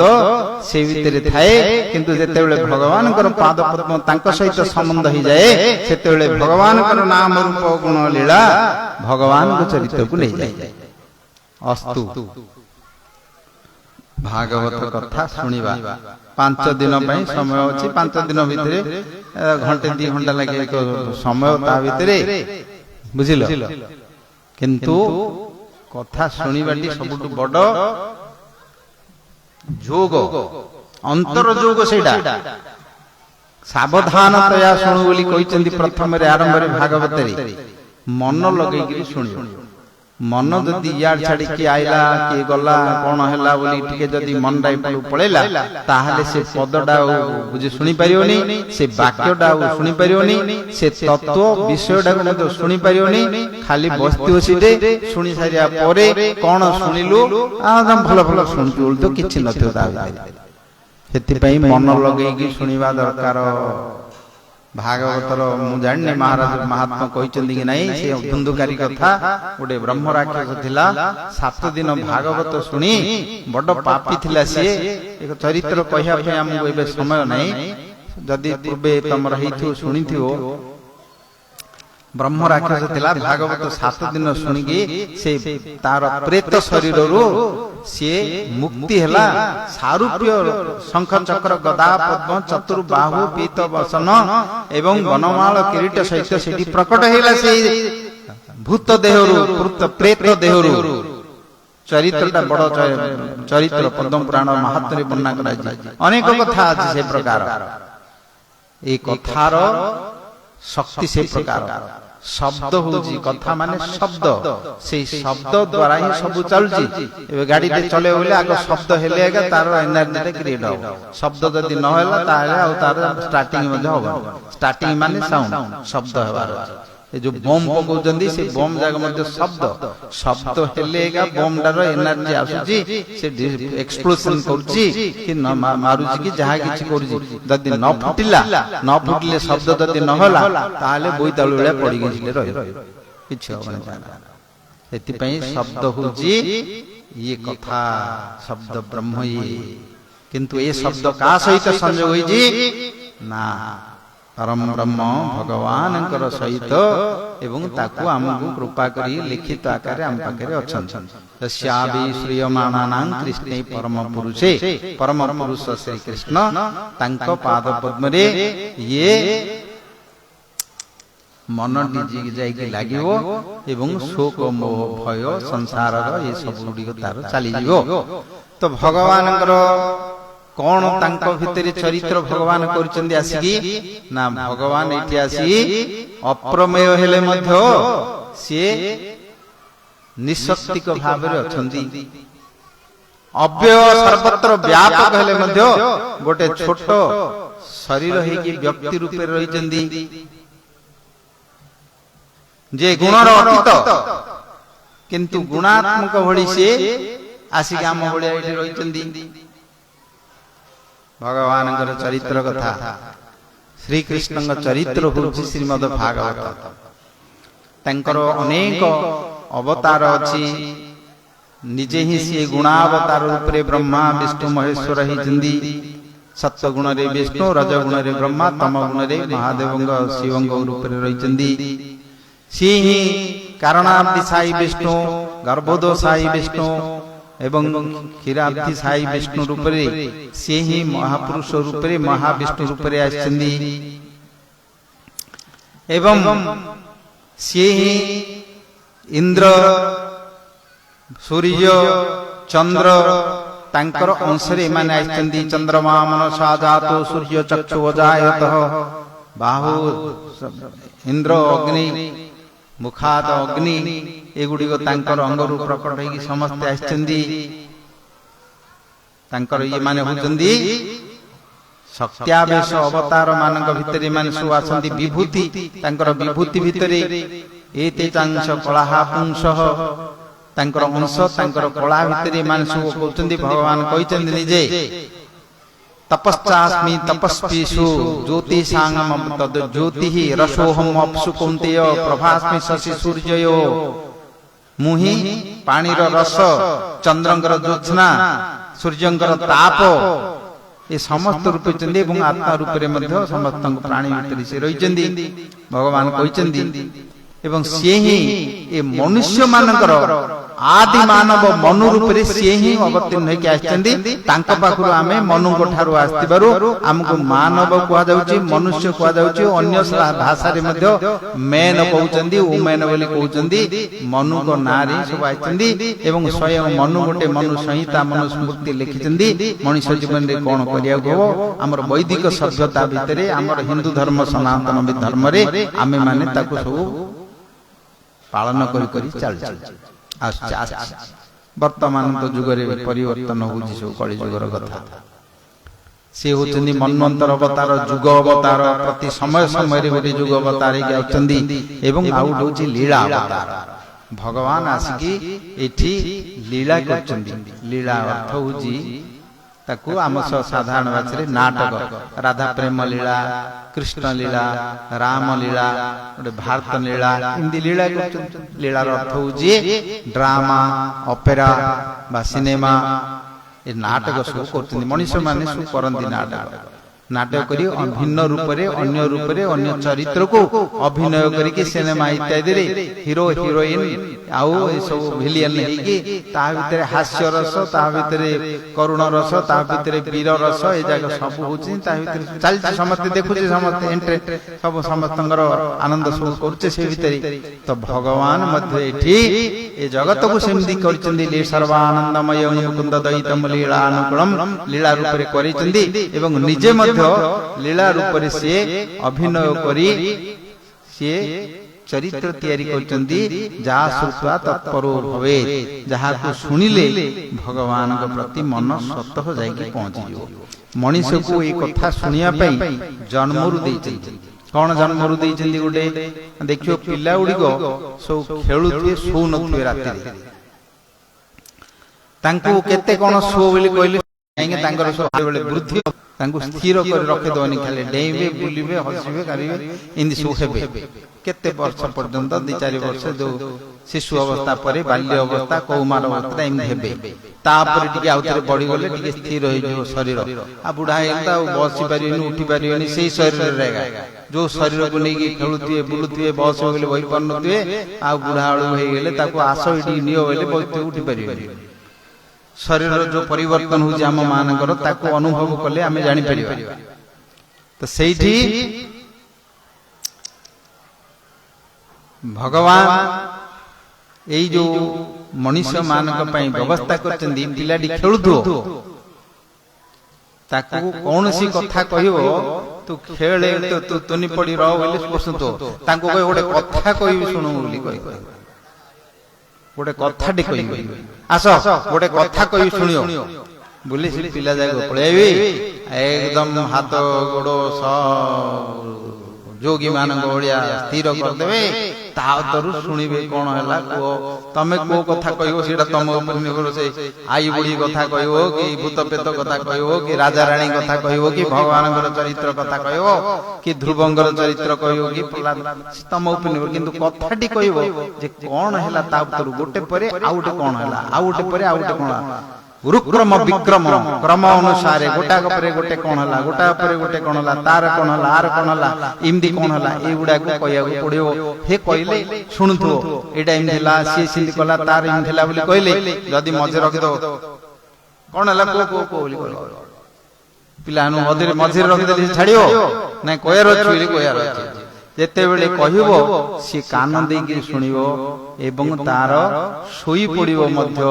ଇନ୍ଦ୍ରିୟ ମାନେ ମଧ୍ୟ ସ୍ଥିର ହେଇଯିବେ, ମନ ତାର ସ୍ଥିର ହେଇଯିବ, ବୁଦ୍ଧି ତାର ମଧ୍ୟ ସ୍ଥିର ହେଇଯିବ ଏବଂ ଶୋଇ ବି ପଡ଼ିବ, କଥାଟି ବି ମନେ ରଖିବ। ପିଲାଦିନେ ଯେ ଯୋଉ କଥା ଶୁଣୁଛନ୍ତି ସେ କଥା ମନେ ରହୁଛି। ଗର୍ଭ ଭିତରେ ଥିଲାବେଳେ ମା ଯୋଉଟା ଶୁଣୁଛି ସେଇଟା ମଧ୍ୟ ପିଲାର ସ୍ମୃତିରେ ରହୁଛି। ତାର ପ୍ରମାଣ ସ୍ୱରୂପ ପ୍ରହ୍ଲାଦ ମହାରାଜ ଥିଲେ, ଅଭିମନ୍ୟୁ ଥିଲେ, ସୁଭଦ୍ରା ଅର୍ଜୁନଙ୍କର କଥା ଚକ୍ରବ୍ୟୂହ ଭିତରେ ଶୁଣିଲାରୁ ଗର୍ଭରେ ଥାଇକି ସେ ମନେ ରଖିଥିଲେ, ଶୁଣିଥିଲେ। ଗର୍ଭ ଭିତରେ ସଂସ୍କାରରେ ମଧ୍ୟ ସେଗୁଡାକ ଆସୁଛି, ମଧ୍ୟ ଆସୁଛି। ସେଥିପାଇଁ ଏଇଠି ମଣିଷ ମାନଙ୍କୁ ଭଗବାନ ଯେତେବେଳେ ତିଆରି କରିଛନ୍ତି ଏ କଥା ଶ୍ରବଣ କରିବା ପାଇଁ ତାଙ୍କୁ ଯୋଗ୍ୟତାଟି ଦେଇଛନ୍ତି। ପିଲାବେଳେ ଏଇଠି ଆମର ଅଛି ପ୍ରମାଣ। ଶୁଣିବାଟା ସମସ୍ତଙ୍କର ଅଛି, କୋ ବିଷୟ ଶୁଣିବା ସେଇଟା ଅଛି। ଆମେ ମଧ୍ୟ ଜୀବନରେ ରହିଛେ, କଣ କରୁଛେ? ନ୍ୟୁଜ ଶୁଣୁଛେ, କାହା ପାଖରେ ବସି କଥା କହୁଛେ, କଥାଟା ଶୁଣୁଛେ, ଏଇଥିରେ ତ ଜୀବନ ଯାଉଛି। ସ୍ୱାମୀ ସ୍ତ୍ରୀ ହଉଛନ୍ତି, ପତି ପତ୍ନୀ ପ୍ରିୟା ପ୍ରିୟ ହଉଛନ୍ତି, ତାଙ୍କ ଭିତରେ କଥା ହଉଛନ୍ତି। ମା ତାର ପୁଅକୁ ଧରିକି ତା ଭିତରେ ସେ ଧରିକି ଗେଲ କରିକି ମୋ ରାଜାରେ, ମୋର ପୁଅରେ, ମୋର ଧନରେ ବୋଲିକି ତାକୁ ଆନନ୍ଦ କରୁଛନ୍ତି।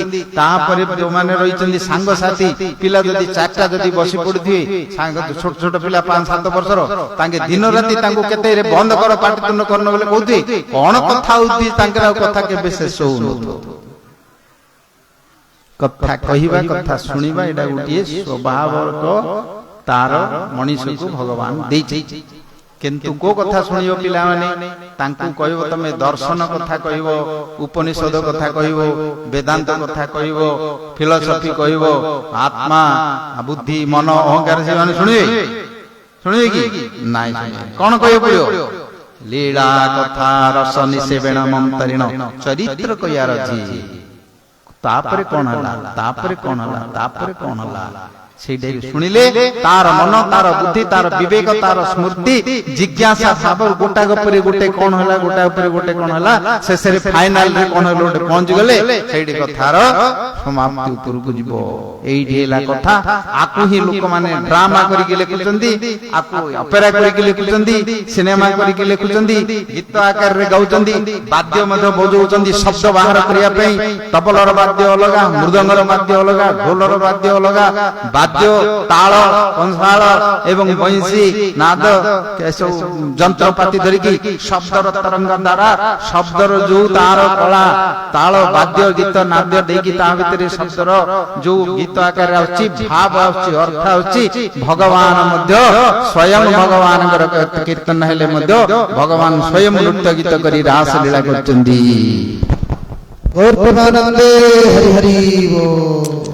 ଶ୍ରୀକୃଷ୍ଣ ଭଗବାନ ସ୍ୱୟଂ ରାସ ଲୀଳା ରୂପରେ ପ୍ରକଟ କରି ଏଇ ନୃତ୍ୟ, ଗୀତ, ବାଦ୍ୟ ଇତ୍ୟାଦିକୁ ବଂଶୀନାଦ ଦ୍ୱାରା ଜଗତକୁ ପଲ୍ଲବିତ କରିଦେଇଛନ୍ତି। ବର୍ଣ୍ଣନା କରିବାକୁ ତ ସମୟ ନାହିଁ, ଭାଗବତ ପଢିଲେ ବୁଝିପାରିବେ। ସେ ବିଷୟରେ ଅନେକ କଥା ଅଛି। କଥାଟି ହେଉଛି ଯେ ଶୁଣିବାଟି ତାର ଚରିତ୍ରଟି ଅଛି। ଶ୍ରୀକୃଷ୍ଣ ସବୁଠୁ ଯେତେ ଲୀଳା ଚରିତ୍ର ଅଛି, ଶ୍ରୀକୃଷ୍ଣଙ୍କର ଚରିତ୍ର ଲୀଳାଟି ବଡ ଦିବ୍ୟ, ଅଲୌକିକ ଏବଂ ଚମତ୍କାର, ବିସ୍ମୟାତ୍ମକ, ଯେ ବ୍ରହ୍ମା ମଧ୍ୟ ଜାଣିପାରିଲେନି, ମହାଦେବ ଜାଣିପାରୁନାହାନ୍ତି, ନାରଦ ମଧ୍ୟ ଜାଣିପାରିଲେନି। ତାଙ୍କ ପାଖରେ ଯୋଉମାନେ ରହିଛନ୍ତି, ଦେଖୁଛନ୍ତି, ଶୁଣୁଛନ୍ତି, ତାଙ୍କେ ମଧ୍ୟ ଜାଣିପାରୁନାହାନ୍ତି। କେମିତି ଜାଣିପାରିବେନି? ଦେଖ, ସାଧାରଣରୁ ଆରମ୍ଭ କର। ଯେତେବେଳେ ମଥୁରାରେ ଆସିକି ଆବିର୍ଭାବ ହେଲେ, ତାଙ୍କୁ ସ୍ତୁତି ସ୍ତବ କଲେ, ବ୍ରହ୍ମା, ମହାଦେବ ଇତ୍ୟାଦି ସମସ୍ତେ ଆସିକି ତାଙ୍କର ଗର୍ଭସ୍ତୁତି ବୋଲି ଗୋଟେ ଅଧ୍ୟାୟରେ ବର୍ଣ୍ଣନା କରିଛନ୍ତି ଭଗବାନଙ୍କର ଚରିତ୍ର, ଗୁଣ, ଲୀଳା, ସମସ୍ତ ନାମକୁ। ତାପରେ ଯେତେବେଳେ ସେଇଠୁ ପ୍ରକଟ ହେଲେ, ଜନ୍ମ ଅର୍ଥ କେମିତି ନା ସେଇଠି ପ୍ରକଟ ହଉଛନ୍ତି। ଆମେ କହୁଛେ ସୂର୍ଯ୍ୟ ପୂର୍ବ ଦିଗରୁ ଜନ୍ମ ହଉଛନ୍ତି, ପଶ୍ଚିମ ଦିଗରେ ଅସ୍ତ ହଉଛନ୍ତି, ଅର୍ଥ ଯାଉଛନ୍ତି ଆମେ କହୁଛେ। କିନ୍ତୁ ଜନ୍ମ ମରଣ ସେମିତି ନାହିଁ। ଭଗବାନଙ୍କର ଅବତାର ହଉଛି ସେଇଠି ସିଏ ଅଜୋପି ସନ୍ନଭ୍ୟ ଆତ୍ମା ଭୂତାନାମୀଶ୍ୱରୋପି ସନ୍ ପ୍ରକୃତିଂ ସ୍ୱାମ୍ ଅଧିଷ୍ଠାୟ ସମ୍ଭବାମି ଯୁଗେ ଯୁଗେ।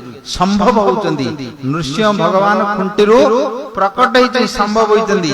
ତାଙ୍କ ବାପା ମା ଥାଇକି ଜନ୍ମ ହଉନାହାନ୍ତି ଆମ ମାନଙ୍କର ଭଳିଆ, ଜୀବ ମାନଙ୍କ ଭଳି ପ୍ରକଟ ହଉଛନ୍ତି। ସେମିତି ପ୍ରକଟ ହେଲେ ଦେବକୀ ଗର୍ଭରୁ ପ୍ରକଟ ହେଲେ। ସେ ମାଗିଥିଲେ ପୂର୍ବେ ପୁତ୍ର ରୂପରେ ଭଗବାନଙ୍କର କାମନା ପୂର୍ଣ୍ଣ କରିବା ପାଇଁ ପିତା ମାତାଙ୍କ ରୂପରେ। ତାଙ୍କଠୁ ପ୍ରକଟ ହେଲେ, ବସୁଦେବ ସ୍ତୁତି କଲେ, ଦେବକୀ ମଧ୍ୟ ସ୍ତୁତି କଲେ। ତାପରେ ତାଙ୍କର କହିଲେ, ମୁଁ ଏଇଠି ଲୀଳା କରିବି, ବର୍ତ୍ତମାନ କଳିଯୁଗ ଆସିବ, ଅସୁର ମାନଙ୍କୁ ମାରିବି ଏବଂ ଧର୍ମକୁ ସଂସ୍ଥାପନା କରିବି। ଭକ୍ତ ମାନଙ୍କ ସହିତ ମୁଁ ଆନନ୍ଦ ଲୀଳା ଚରିତ୍ର ତିଆରି କରିବି ଏବଂ ଧର୍ମ ସଂସ୍ଥାପନା କରିବି। ପରିତ୍ରାଣାୟ ସାଧୁନାଂ ବିନାଶାୟ ଦୁଷ୍କୃତମ୍ ଧର୍ମ ସଂସ୍ଥାପନାର୍ଥାୟ ସମ୍ଭବାମି ଯୁଗେ ଯୁଗେ। ଭଗବାନ ଏ କଥା କହିଛନ୍ତି ଏବଂ କାର୍ଯ୍ୟରେ କରୁଛନ୍ତି। ତାପରେ କହିଲେ, ମୁଁ ଗୋଟେ ଛୋଟ ଶିଶୁ ହେଇଯାଉଛି, ମତେ ତମେ ନେଇକି ଯଶୋଦାଙ୍କ କୋଳରେ ଗୋକୁଳରେ ଛାଡି ଦେଇକି ଆସିବ। ତାପରେ ସେଇଠି ଗୋଟେ କନ୍ୟା ଜନ୍ମ ହେଇଛନ୍ତି, ସେ ହଉଛନ୍ତି ଜଗଦମ୍ବା ଆଉ ଅମ୍ବିକା, ଦୁର୍ଗା, ଭଗବତୀ, ବୈଷ୍ଣବୀ, ନାରାୟଣୀ, କାଳୀ, ଯାଙ୍କର ନାଁରେ ପ୍ରସିଦ୍ଧ ଅଛି। ସିଏ ମଧ୍ୟ ଭଗବାନଙ୍କର ଲୀଳାରେ ଆସିଛନ୍ତି ଏ ଲୀଳା ଚରିତ୍ର ତିଆରି କରିବା ପାଇଁ। ସେଥିପାଇଁ ନହେଲେ ଲୀଳା ରୋଚକ ହବନି। ଦେବତା ମାନେ, ଋଷି ମୁନି ମାନେ, ଆଉ ଯେତେ ଅଛନ୍ତି ଅସୁର ମାନେ, ମଣିଷ ବିସ୍ମାପିତ, ଚରାଚର ସମସ୍ତଙ୍କୁ ବିସ୍ମାପିତ କରିଦେଇକି ଗଲେ। ଦେବତା ମାନେ ଜାଣିପାରିଲେନି, ଯୋଗୀ ମାନେ, ଋଷି ମୁନି ମାନେ ମଧ୍ୟ କେହି ଚିହ୍ନି ପାରିଲେନି, ଜାଣିପାରିଲେନି। ସେଥିରେ ମୁହ୍ୟନ୍ତି ଯତ ସୁରୟ, ତାଙ୍କ ପାଖରେ ଏହି ପ୍ରକାର ଚରିତ୍ର ତିଆରି କଲେ। ଅସ୍ତୁ, ତାଙ୍କୁ ନେଇ ଆସ, ତାପରେ ମୁଁ ଲୀଳା କରିବି। ଛୋଟ ପିଲାଟେ ଜନ୍ମ ହେଲା ଭଳିଆ ଗୋଟେ ପିଲାଟେ ହେଇଗଲେ। ଜନ୍ମ ହେଲା ଭଳିଆ ଯେତେବେଳେ ପିଲାଟେ ହେଇଗଲେ, ପୂର୍ବେ ତ ମା ତାଙ୍କୁ ଦେବକୀ ସ୍ତୁତି ସ୍ତବ କରୁଥିଲେ, ଭଗବାନ ସୃଷ୍ଟି ସ୍ଥିତି ପ୍ରଳୟ କାରଣ ସ୍ୱରୂପ ଆପଣ ହିଁ କାଳ ରୂପେ ରହିଛନ୍ତି, ଆପଣ ହିଁ କର୍ମ ରୂପେ ରହିଛନ୍ତି, ଆପଣ ହିଁ ସବୁ ଜିନିଷ ସ୍ତୁତି କରୁଥିଲେ। ସବୁ ଯେତେବେଳେ ଛୋଟ ପିଲାଟେ ହେଇଗଲେ, କଣ କଲେ? ତାଙ୍କର ଭାବ ପରିବର୍ତ୍ତନ ହେଇଗଲା, ମାତୃଭାବ ଜାଗ୍ରତ ହେଲା, ବାତ୍ସଲ୍ୟ ରସ ପ୍ରକଟ ହେଲା, ସ୍ତନରୁ ଦୁଗ୍ଧ କ୍ଷର ହେଲା।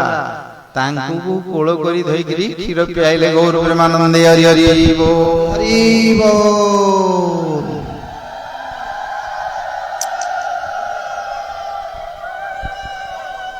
ପୂର୍ବେ ତ ବିସ୍ମୟ ହେଇଯାଇଥିଲେ, ଭୟ ହେଇଯାଇଥିଲେ, ଗୌରବ ହେଇଥିଲେ, ବିସ୍ମୟ ହେଇକି କରୁଥିଲେ।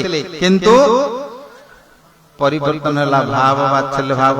କଣ କରିବା ପିଲାଟେ?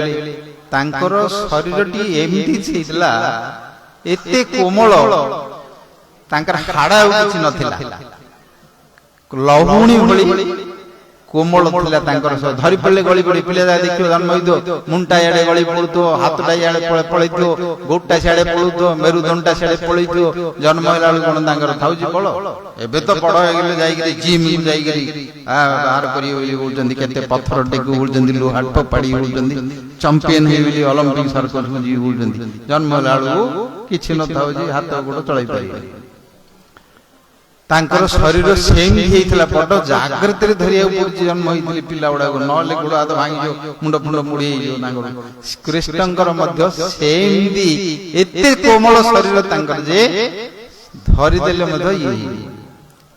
ଗୋପୀ ମାନେ ତ କହିଛନ୍ତି, ତମର ପାଦ ପଦ୍ମ ଏତେ କୋମଳ ଯେ ତାକୁ ନେଇକି ତମେ ଯୋଉ ବଣରେ ଚାଲିବାକୁ ଯାଉଛ, ବ୍ୟଥା ଦିଅନ୍ତି।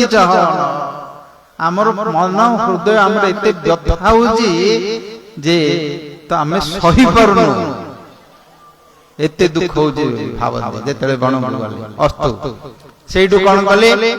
ଭଗବାନଙ୍କର ଆଜ୍ଞା, ବସୁଦେବ ନେଇକି ଗଲେ, ଜାଗ୍ରତରେ ଧରିଛନ୍ତି, କଳେ ଗଳି ପଡିବେ, କୋଉଠି କଣ ହବ। ତାପରେ ଯାଇକି ପହଞ୍ଚିଲେ। ତାପରେ କଂସକୁ କହିଦେଇକି ପଳେଇଲେ, ଦେବୀ ଦୁର୍ଗା ଯେ 6 ଦିନ ପରେ ଏ ତୋର ସଂହାର କର୍ତ୍ତା ଯିଏ, ସେ ତ ଜନ୍ମ ହେଇସାରିଛନ୍ତି, ତୁ କାହିଁକି ଅନ୍ୟମାନଙ୍କୁ ହିଂସା କରୁଛୁ ବୋଲି କହିଲେ। ତାପରେ କଂସ ତାର ଅନୁଚର ମାନଙ୍କୁ, ଅସୁର ମାନଙ୍କୁ ଡାକିଲା। ପୁତନା, ଘା, ବକା, ତୁଣା, ବର୍ତ, ଚାଣୁର, ପ୍ରଳମ୍ବ ଇତ୍ୟାଦି ସମସ୍ତଙ୍କୁ ଡାକି ସେଠୁ ପିଲାମାନଙ୍କୁ ମାରିବା ପାଇଁ ଅର୍ଡର ଦେଇଦେଲେ। ବୁଝିଲେ, ସବୁ ବର୍ଣ୍ଣନା କରିବାକୁ ସମୟ ନାହିଁ, ଟିକେ ଖାଲି ତତ୍ତ୍ୱ କଥା କହିବା ପାଇଁ ଯାଉଛି। ସେଇଠୁ ପୁତନାଙ୍କୁ, ବିରାଟ ଅସୁରୀ ଥିଲା, ପୁତନାର ଏବେ ସିଦ୍ଧି ଥିଲା ଯେ କୋଉ ଅସ୍ତ୍ର ଶସ୍ତ୍ର ତାକୁ ଧରିବନି, କୌଣସି ତାକୁ ଅଗ୍ନି ବିଷ ମଧ୍ୟ ତାକୁ କିଛି ହବନି, ଏମିତି ସିଦ୍ଧି ସବୁ ଥିଲା ତାଙ୍କ ପାଖରେ, ଅସୁର ମାନଙ୍କ ପାଖରେ। ଏବଂ ପରିବର୍ତ୍ତନ କରିଦେଇକି ଆକାଶରେ ଉଡିକି ବି ଯାଇପାରିବ, ଶରୀର ପରିବର୍ତ୍ତନ କରିଦବ। ଦେବତା ମାନେ ମଧ୍ୟ ତାକୁ ଡରୁଥାନ୍ତି, ବଜ୍ର ପ୍ରୟୋଗ କଲେ ମଧ୍ୟ ଇନ୍ଦ୍ରଙ୍କର କିଛି ହେଲାନି ତାକୁ। ସେଇ ପୁତନା କହିଲା ମତେ ଏ ଦାୟିତ୍ୱଟା ଦିଅ। ଏ ପିଲାମାନଙ୍କର ଦାୟିତ୍ୱ ଯାକ ସେ ସବୁବେଳେ ଖାଉଥାଏ ମାଂସ, ପିଲା ଯାକୁ ମୋଡ଼ିକିରି କଞ୍ଚା ଖାଉଥାଏ। ପିଲା ଯାକୁ ଦେଖିଲି ମୋଡ଼ିକିରି ଖାଇଦବ, ହାଡ଼ ଗୋଡ଼ ତ କଅଁଳ ଥିବ, ତାକୁ କିଛି ଚୋବେଇବାକୁ ବେଶୀ କରିବନି। ସେଥିପାଇଁ ସେ ଧରିଲେ ସେ ଗିଳିଦବ, ଗିଳିଲା ଭଳିଆ କୁମ୍ଭୀର ଗିଳିଲା ଭଳିଆ କି ସାପ ଗିଳିଲା ଭଳିଆ ପାଟିରେ ପକେଇଦବ। ଆଉ ବିଷ ନ ଖାଇଲେ ତାକୁ ନିଦ ହୁଏନି। ସେଥିପାଇଁ ନାଗ ସାପ ସେମିତି ବିଷ ଗୁଡାକ ସବୁ ଖାଉଥାଏ। ସେଇ ବିଷ ଖାଉଥିଲା, ତାହିରୁ ଟିକେ ତା ସ୍ତନରେ ଲଗେଇ ଦେଇକିରି ଆସିଲା ଶ୍ରୀକୃଷ୍ଣଙ୍କୁ ବିଷ ଦେବା ପାଇଁ, ମାରିବା ପାଇଁ। ଭଗବାନଙ୍କର ଯୋଗ ମାୟା ତାଙ୍କୁ ସେଇ ପ୍ରକାର ବ୍ୟବସ୍ଥା କଲେ। ଲକ୍ଷ୍ମୀ ରୂପରେ ଆସିଲା। 6 ଦିନ ହେଇଛି ସେତେବେଳେ ଶୋଇଛନ୍ତି, ଦୋଳି ଉପରେ ରହି ପଡିଛନ୍ତି। ଦେଖିବାକୁ ସମାନେ ସାକ୍ଷାତ ପଦ୍ମାଳୟା ପଦ୍ମବନ ଭିତରୁ ସତେକି ବୈକୁଣ୍ଠରୁ ବିଜୟ କଲେ। ବର୍ଣ୍ଣନା କରିଛନ୍ତି ପୁତନାର ଯେତେବେଳେ ଶରୀର, ତାର ବେଶ ଭୂଷା, ତାର ଚାଲି ଚଳନ, ତାର ଅଙ୍ଗ ଭଙ୍ଗୀ ଆଉ ଚାହାଣୀ ଏମିତି ଆସୁଛି ଯେ ସେ ବୁଢା ଲୋକ ଗୁଡା ମଧ୍ୟ ଯୋଉ ଜାଗ ଥିଲେ ସେ ଜାଗ ମଧ୍ୟ ତା ପଛରେ ପଛରେ ପଳେଇ ଆଇଲେ। ପୁତନା ପଛରେ ଯେତେବେଳେ ଆସୁଛନ୍ତି, ଭାଗବତରେ ସୁଖଦେବ ଗୋସ୍ୱାମୀ ବର୍ଣ୍ଣନା କରିଛନ୍ତି ଏ ପ୍ରକାର ତାର ଚାଲି ଚଳନ, ଅଙ୍ଗ ଭଙ୍ଗୀ, କାନ୍ତି, ତେଜ, ବୁଝିଲ, ବେଶଭୂଷା ଆସିଲେ। ସାକ୍ଷାତ ଭାବିଲେ କି ଗୋଟେ ଦେବୀ ବୋଧେ ଆସିଛନ୍ତି। ଯାଇକି ପହଞ୍ଚିଗଲେ। କହିଲେ ଘର ମୁଁ ମତେ ପଠେଇଛନ୍ତି, ତମର ସନ୍ତାନ ପୁଅଟେ ହେଇଛି, ବହୁ ସମୟ ପରେ ବୁଢା ପୁଅଟେ ହେଇଛି, ତାକୁ ମୁଁ ଆଶୀର୍ବାଦ ଦେବି, ଆଉ ଦୀର୍ଘଜୀବୀ ହବ, କେବେ କୌଣସି ତାର ରୋଗ ହବନି, କୌଣସି ଅସୁବିଧା ହବନି। ସବୁବେଳେ ତ ସବୁ ଏ ସଂସାର ଭିତରେ ଭୟ ଥାଉଛି, ଜନ୍ମ ହେଲେ କଣ ବଞ୍ଚିକି ରହିବ ବୋଲି କାହାର କଣ ଗ୍ୟାରେଣ୍ଟି ଅଛି କି? ସମସ୍ତଙ୍କର ଭୟ ଥାଉଛି। ସେଥିପାଇଁ ସବୁବେଳେ ଆମେ ତାଙ୍କର ଯତ୍ନ ନଉଛେ। କେତେବେଳେ କଣ ହେଇଯିବ, ରୋଗ ହେଇଯିବ, ସବୁ ହେଇଯିବ, କିଏ କଣ ହେଇଯିବ, ଭୟ ଥାଉଛି। ସେଥିପାଇଁ ସମସ୍ତେ ରକ୍ଷା ବନ୍ଧନ ତାଙ୍କ ପାଇଁ ଝାଡ ଫୁଙ୍କ ଇତ୍ୟାଦି ସବୁ କରିଥାଉଛନ୍ତି, ଦାନ ପୁଣ୍ୟ ସବୁ କରିଥାଉଛନ୍ତି, କିନ୍ତୁ ତାର କୌଣସି ବିଘ୍ନ ନ ହଉ। ସେମିତି ପୁତନା ଆସିଲା, ଆସିକି ପହଞ୍ଚିଲା ନନ୍ଦ ମହାରାଜଙ୍କ ଘରେ। ମା ଯଶୋଦା ଥିଲେ, ରୋହିଣୀ ଥିଲେ, ବଳରାମଙ୍କ ମା ଥିଲେ ସେଇଠି, ଆଉ ଗୋପୀ ମାନେ ସମସ୍ତେ ଯୋଉମାନେ ଥିଲେ ତାଙ୍କ ଘରୁ ସମସ୍ତେ ପଳେଇଆଇଲେ। ଦେଖିଲେ ସାକ୍ଷାତ ଲୀଳା କମଳ ଧାରିଣୀ ଅନ୍ନପୂର୍ଣ୍ଣା, ସାକ୍ଷାତ ଯେମିତି ସେଠି ପ୍ରବେଶ କରୁଛନ୍ତି। ଆକର୍ଷଣ ହେଇଗଲେ ତାଙ୍କୁ ଦେଖିବା ପାଇଁ। ତାଙ୍କର ରୂପ, ତାଙ୍କର କାନ୍ତି, ତାର ମୋହନ ଆଖି ଛଟାଙ୍କ ଦେଖିକି ପଳେଇ ଆସିଲେ। ସାକ୍ଷାତ ଏମିତି ରୂପ ମଧ୍ୟ କେବେ କୋଉଠି ଦେଖିବାକୁ ମିଳୁଛି? ଗୋଟେ ସୁନ୍ଦର ରୂପଟେ ଚିନ୍ତାରେ ଥିବ, ତାର ଯଦି ରୂପ ସ୍ତ୍ରୀ ହଉ କି ପୁରୁଷ ଥିବ ବୋଲେ ମଧ୍ୟ ଲୋକମାନଙ୍କର ମନଟା ଦେଖିଥାଉଛନ୍ତି। କୁଆଡେ ଲୁକିକିରି ହେଲେ ଝରକା ବାଟେ ହେଲେ ଟିକେ ଦେଖିଦେଇ ବହୁତ ସୁନ୍ଦର ଥିବ ବୋଲି। ତାଙ୍କୁ ଦେଖି ସମସ୍ତେ ଆସି ପହଞ୍ଚିଲେ। ପୁତନା ଯାଇ କହିଲେ ମୁଁ ଆସିଛି, ଆଉ ଯଶୋଦା ମା ମଧ୍ୟ ବିଶ୍ୱାସ କଲେ। ତାଙ୍କୁ ମଧ୍ୟ ସତ ହେଇଥିବ ବୋଲି ଭାବିଲେ। ତା ଉତ୍ତର ଯାଇ ପହଞ୍ଚିଲେ। ତୋର ପିଲା ଆସି ତାଙ୍କୁ ନେଲେ, ମୋର ପିଲାକୁ ଟିକେ ଆଶୀର୍ବାଦ ଦିଅ। କାହାର ସନ୍ତାନ ଜନ୍ମ ହେଲେ ସାହି ପଡିଶାରୁ ସମସ୍ତେ କୁଣିଆ ମୈତ୍ର ଆସୁଛନ୍ତି, ତାଙ୍କୁ ହଳଦୀ ତେଲ ଦଉଛନ୍ତି, ତାଙ୍କୁ ଆଶୀର୍ବାଦ କରୁଛନ୍ତି, ଦୀର୍ଘଜୀବୀ ଚିରଞ୍ଜୀବୀ ହଉ ବୋଲି ସମସ୍ତେ କହୁଛନ୍ତି। ସିଏ ମଧ୍ୟ ଆଶୀର୍ବାଦ ବୋଲି କହିଲେ। ସିଏ ନେଲା, କହିଲେ ମୁଁ ତୋର ପିଲାକୁ ମୁଁ କ୍ଷୀର ଦେଇଦେବି, ତୋର ପୁଅ ଏକାଦମ ବଜ୍ର ଭଳିଆ ହେଇଯିବ। ଆଗ ସବୁ ଗାଁ ଗଣ୍ଡାରେ ଗଧ କ୍ଷୀର ସବୁ ପିଲାମାନଙ୍କୁ ପିଆଉଥାନ୍ତି। ଗାଁକୁ ସବୁ ଗଧ ଜାଗା ଆଉଥାନ୍ତି। ମା ମାନେ ସବୁ କୁଲାରେ, କଣ ସେଟା କହୁଛନ୍ତି, ଗୁଲା ନା କଣ କହୁଛନ୍ତି, ବେଲା ନା ଗୁଲାରେ ତାକୁ ନେଇକିରି ସେ ପିଲାକୁ ନେଇକି, ଛୋଟ ପିଲା ହେଇଥିବ ତାକୁ ପିଆଇ ଦିଅନ୍ତି। କାହିଁକି ନା ତା ଶରୀରଟା ମଧ୍ୟ ଗଧ ଭଳିଆ ହେଇଲେ ଆଉ ତାକୁ କେତେ ବାଡେଇଲେ ପିଟିଲେ ମଧ୍ୟ କିଛି ଆଉ କଷ୍ଟ ହବନି ତାକୁ ବୋଲିକି ଏମାନେ ସବୁ ଭିଟାମିନ ବେଶୀ ବୋଲି ଦେଇ ଦଉଥାନ୍ତି, ସବୁ ଖୁଆଉଥାନ୍ତି। ସେମିତି ପୁତନାର ମଧ୍ୟ ଆସିଲା, ତାର କ୍ଷୀର ଦବ ବୋଲି କହିଲା। ସେ କ୍ଷୀରକୁ ଦେବାକୁ କହିଲେ, ମା ମଧ୍ୟ ବିଚାର କଲେ, ନେଲା, ତାଙ୍କୁ ଧରି ଜାଗ୍ରତରେ ନେଲା। କାହିଁକି ନା ତାଙ୍କର ଶରୀର ଏତେ କୋମଳ, ହାତ ଗୋଟେ ଆଡେ, ଗୋଡ ଗୋଟେ ଆଡେ, ମୁଣ୍ଡ ଗୋଟେ ଆଡେ, ଶରୀର ମେରୁଦଣ୍ଡ ଠିକ ନାହିଁ, ସେମିତି ପଡିକି ରହିଛନ୍ତି। ତାକୁ ଜାଗ୍ରତରେ ଧଇଲା, ପିଲାମାନଙ୍କୁ ଧଇଲା ଭଳି ଧଇଲା। ଆରେ ନୀଳମଣି ଭଳିଆ ତୋର ପୁଅ କେତେ ସୁନ୍ଦର ହେଇଛି। ତାଙ୍କର ଶରୀରର ମଧ୍ୟ ବର୍ଣ୍ଣନା ଅଛି, ସାକ୍ଷାତ ନୀଳମଣି। ଏବଂ ତାଙ୍କର ଯେ ଆଖି ଗୁଡିକ ପଦ୍ମ ପଳାଶ ଭଳି, ତାଙ୍କର ଯେ ସୌନ୍ଦର୍ଯ୍ୟ, ଅଧରର ଯୋଉ ସୌନ୍ଦର୍ଯ୍ୟ ଅଛି, ତାଙ୍କର ବିମ୍ବାଧର ଭଳି କୁଞ୍ଚିତ କେଶ, ପିଲାବେଳୁ ହିଁ ଭଗବାନଙ୍କର ସେଇ ପ୍ରକାର सौंदर्य नहीं कि से आछंदी तांको देखिला देखि टिके गेलो कला हाथ रे धरला गेलो करी गिरी कहे केते कोन मांगो भली दिए स्नेह कला को यार तो विश्व धरी गिरी स्तन रे पुरे गया छी मारी के खाइबा पई सब केते पिला नु गाउ खाई दी छी मारी की एडी आसी तांको देरे तांको पाटरी से आखी बंद करी गिरी अछंदी पिला माने जिंदी रहउचंदी तांकर पाटी भितरे एकदम तार स्तन को पुरे देला धरी जाब पुरे देले पिला कोन अछि भगवान मध्य रहिचंदी टाणी देले क्षीर टाणला होय टाणी देले टाणले को तार क्षीर अछि ना रस अछि ना भाव अछि ना स्नेह अछि ना तार प्रीति अछि कोन अछि ता भितरे हैं कपट अछि मिछ अछि हिंसा अछि देश अछि मारिया पई मृत्यु रूप से आछि तांको मारियो तांको खाए उली उडाग अछि तो भगवान तो प्रेममय वस्तु भगवान प्रेम पुरुषोत्तम रूप रे लीला करिया पे आछंदी लीला पुरुषोत्तम रे आछंदी से कहिरे तो पाखरे से कपट मपट जोडा थाउची थाउ मोर तो प्रेम स्वरूप तो भितरे जति के आत्मार जो प्रेम अछि सेही प्रेमडी मोर दरकार एका देले सोसी देले आत्मा भितरे बाहरी पळाइला 10 प्राण बाहरी पळाइला छाडिला छाला मुंच उली चित्कार कला छड़े पई तार जो 10,000 हाथीर बल थिला तांको स्तनरु तांगर पाटीडुकु छड़े पई चेष्टा कला दी हाथ लगे की जबरदस्त कला किछि पारलानी शेषरे एते प्राण गुरु कष्ट आसला आत्मारु गला भली से स्तन भीतर देगिरी रस देगिरी तार आत्मा पळेला कार आखि बाटे जाउची कार ब्रह्मरंध्र बाटे जाउची कार पाटी बाटे जाउची किंतु तार भगवान प्राणी देले तार जेति जाक मोइडा अछि पाप अछि कर्म अछि गुण अछि सेहिति मध्ये तार पवित्र हे गेला जाई गोटे जागा रे से गोकुल रे बगीचा भितरे उद्यान भितरे जाई के अध जोजन भली जाई के सेठी पड़ियो बोले भूतनारी भगवान की उतना कथा जानछो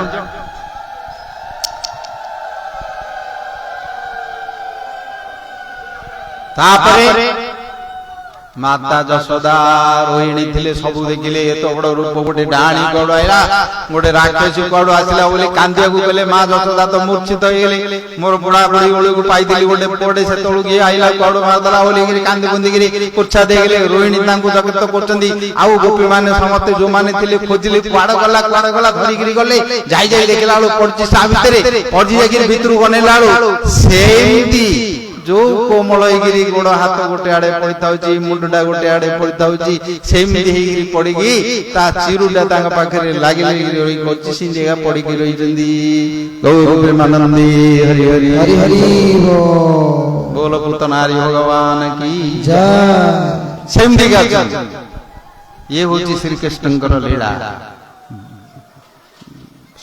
कि सेमती किछि शरीरटा तांकर टाण कर दे नांदी त्रिविक्रम ओलिया हे जाय नांदी बामनडु त्रिविक्रम लावली क्रोधित हे नांदी किबा कोनसी शरीर को पुष्टि करी गिरी शक्ति को प्रयोग करी गिरी किछि कर नांदी जेमदी दिले सेमदी से हाथ गोड़ को मध्य सेमदी पड़चंदी मुंड सेमदी पड़ची किंतु पुतना गौर प्रेमानंद हरिओल हे ता भितरे तापरे ताकू नेगी जेते बेले आनिले सिंधेगा पिला धरी जिंदे आइले सर्वज्ञ पि मुग्धगत तांको न टेकिले टेकेबेनी काउंजंदी जिंदी रहिछि सिंधी रहिछि गोपी माने धरले देखले पिलाटी किछि हेइनी आनिले तांको झाड़ फंग कले गाय लांगुरे तांको झाड़ देले तांगर पिलाटी देखले भलो अछि किछि असुविधा नै आउथरे मांगर भितरे जिंदी गाय तार बछा पळिथिले से जिंदी खोजुची सिंधी जसोदा मा पाई गेल तांको आउथरे रहिले आनंद रे रखिले आ पुतना को जेते बेले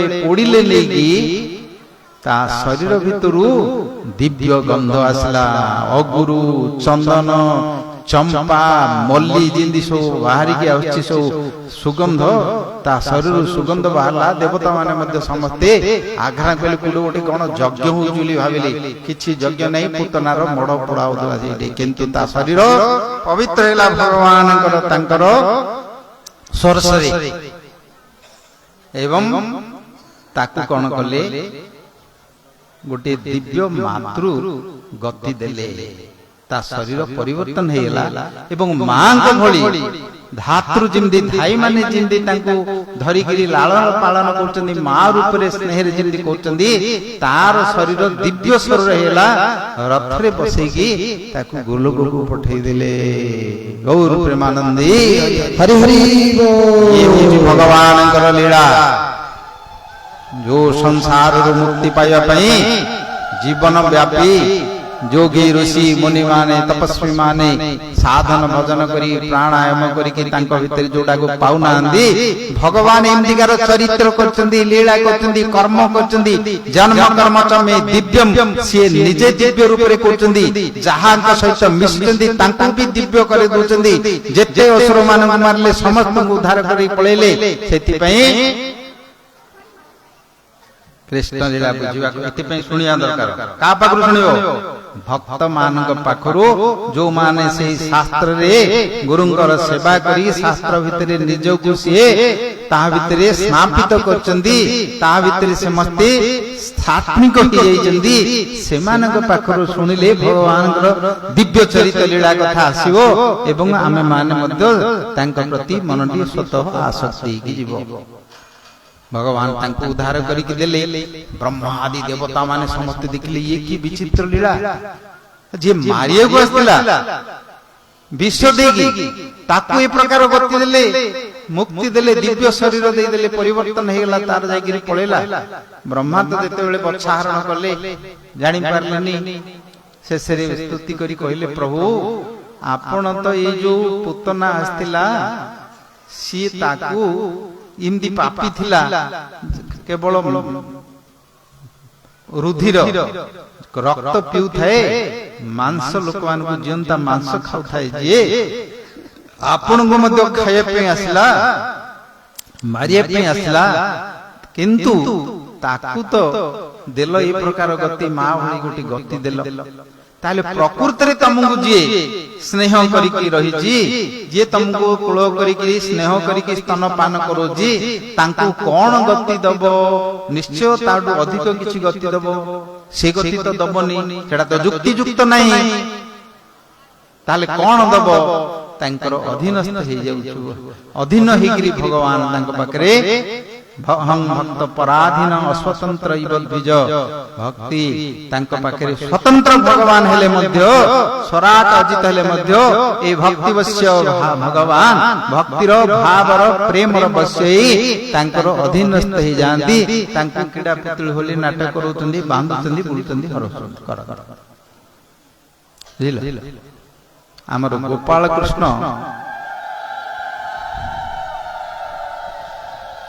लिखिचंदी भगवान को प्रार्थना करिवो युक्ति भाबरे करिया रचना युक्ति थिबार अछि न्याय संगत हितिवार अछि प्रमाण युक्त हितिवार अछि ताले सिना प्रार्थनार मूल्य रहइबो तांको भजनर मूल्य रहइबो गोपाल कृष्ण कहिले प्रभु ए मु जीवन जाको आपनकर नाम भजन करी करी बुढ़ा हेली केते हेले दर्शन देलनी केते हेले तो बुझिलनी सब चरित्र वर्णना करी करी कहले मते टिके दर्शन देई थांतो कृपा करथिले कोन तमर कृपार भंडार कोन सरिये थांदा तमे तो ए प्रकार लोक मानु सु करिचो अहल्या को उद्धार कलो द्रौपदी को उद्धार कलो हाथी को उद्धार कलो गज उद्धारण कलो नाम द्वारा मध्य से अजामिल पार हेला ए पुतना मध्य ताकू मारिया को गला विश्व देकी जाइथा ताकू उद्धार कलो निरुपाधि कृपा कर बोली विधि भवातिरे अछि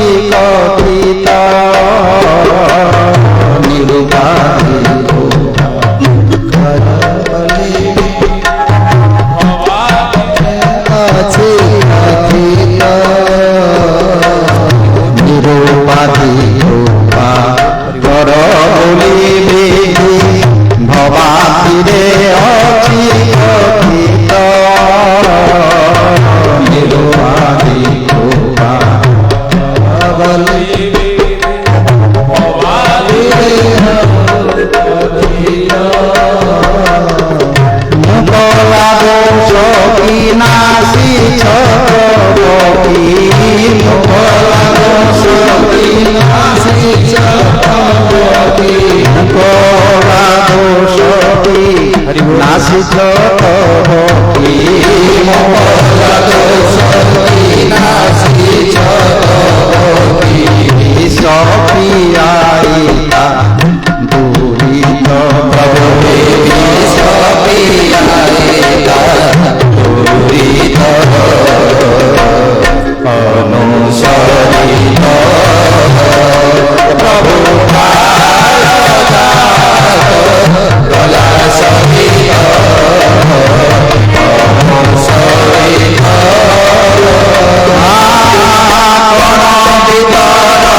ପୁତନା ତମ ପାଖକୁ ପଳେଇଲା ନା କଣ?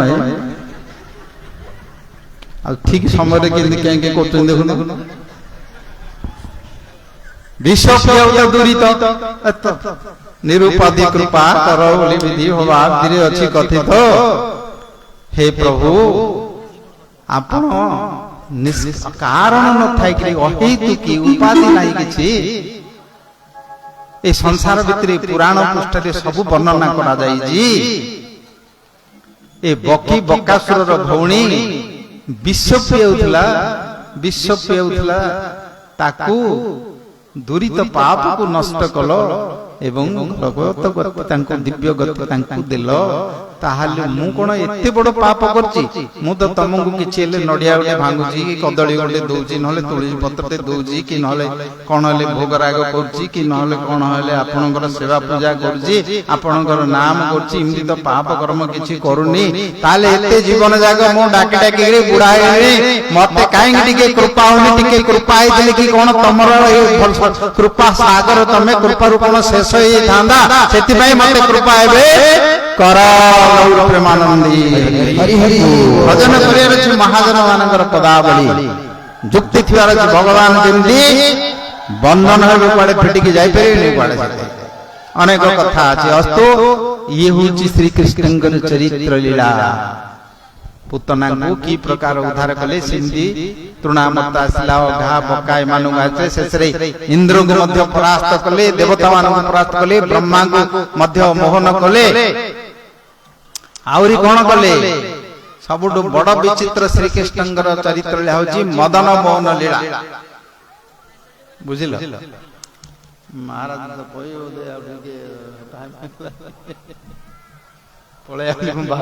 ପଳେଇବା ପାଇଁ ମୁଁ ଆସିଥିଲି।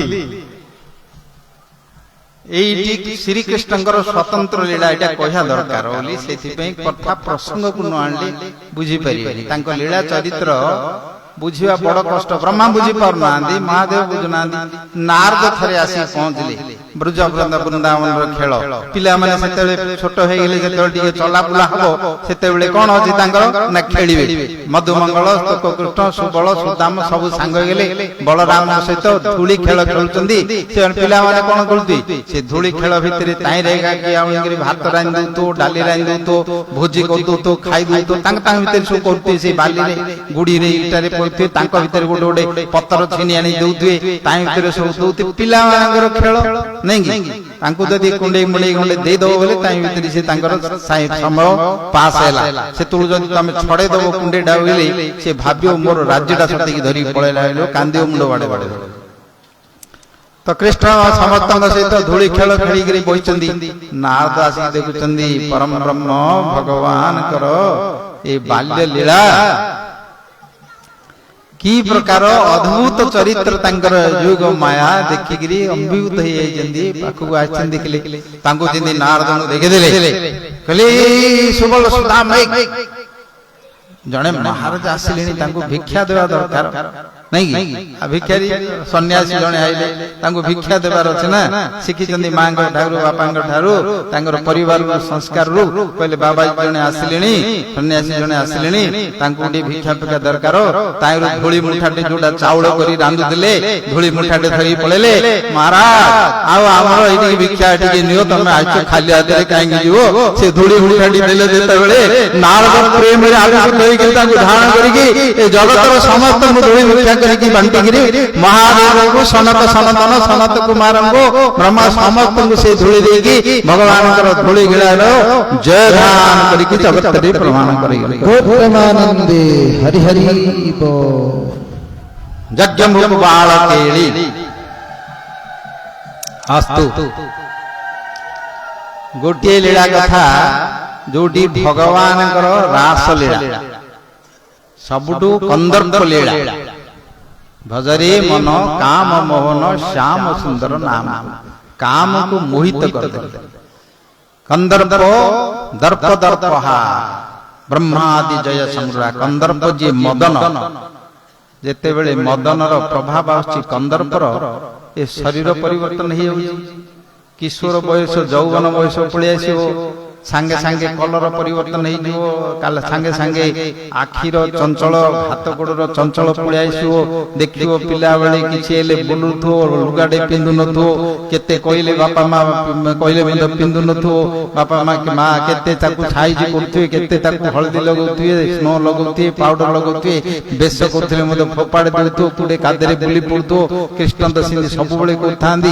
କିନ୍ତୁ ଯେତେବେଳେ ଯୌବନ ପଳେଇ ଆସିବ ଦେଖିବ ସବୁବେଳେ ଦର୍ପଣଟାକୁ ଦେଖିକି ରହୁଥିବେ, ଦେଖୁଥିବେ କେମିତି ମୋର ଆଗ କାନିଟା କେମିତି ଅଛି, ପଛ କାନିଟା କେମିତି ଅଛି, ଲୁଗାଟା କେମିତି ଅଛି, ବାଳୁଟା କେମିତି ଅଛି, ଆଉ ଟିକେ କଳା ଟିକେ ଲଗେଇ ଦଉଛନ୍ତି, ଆଉ ଟିକେ ଲଗେଇ ଦଉଛନ୍ତି।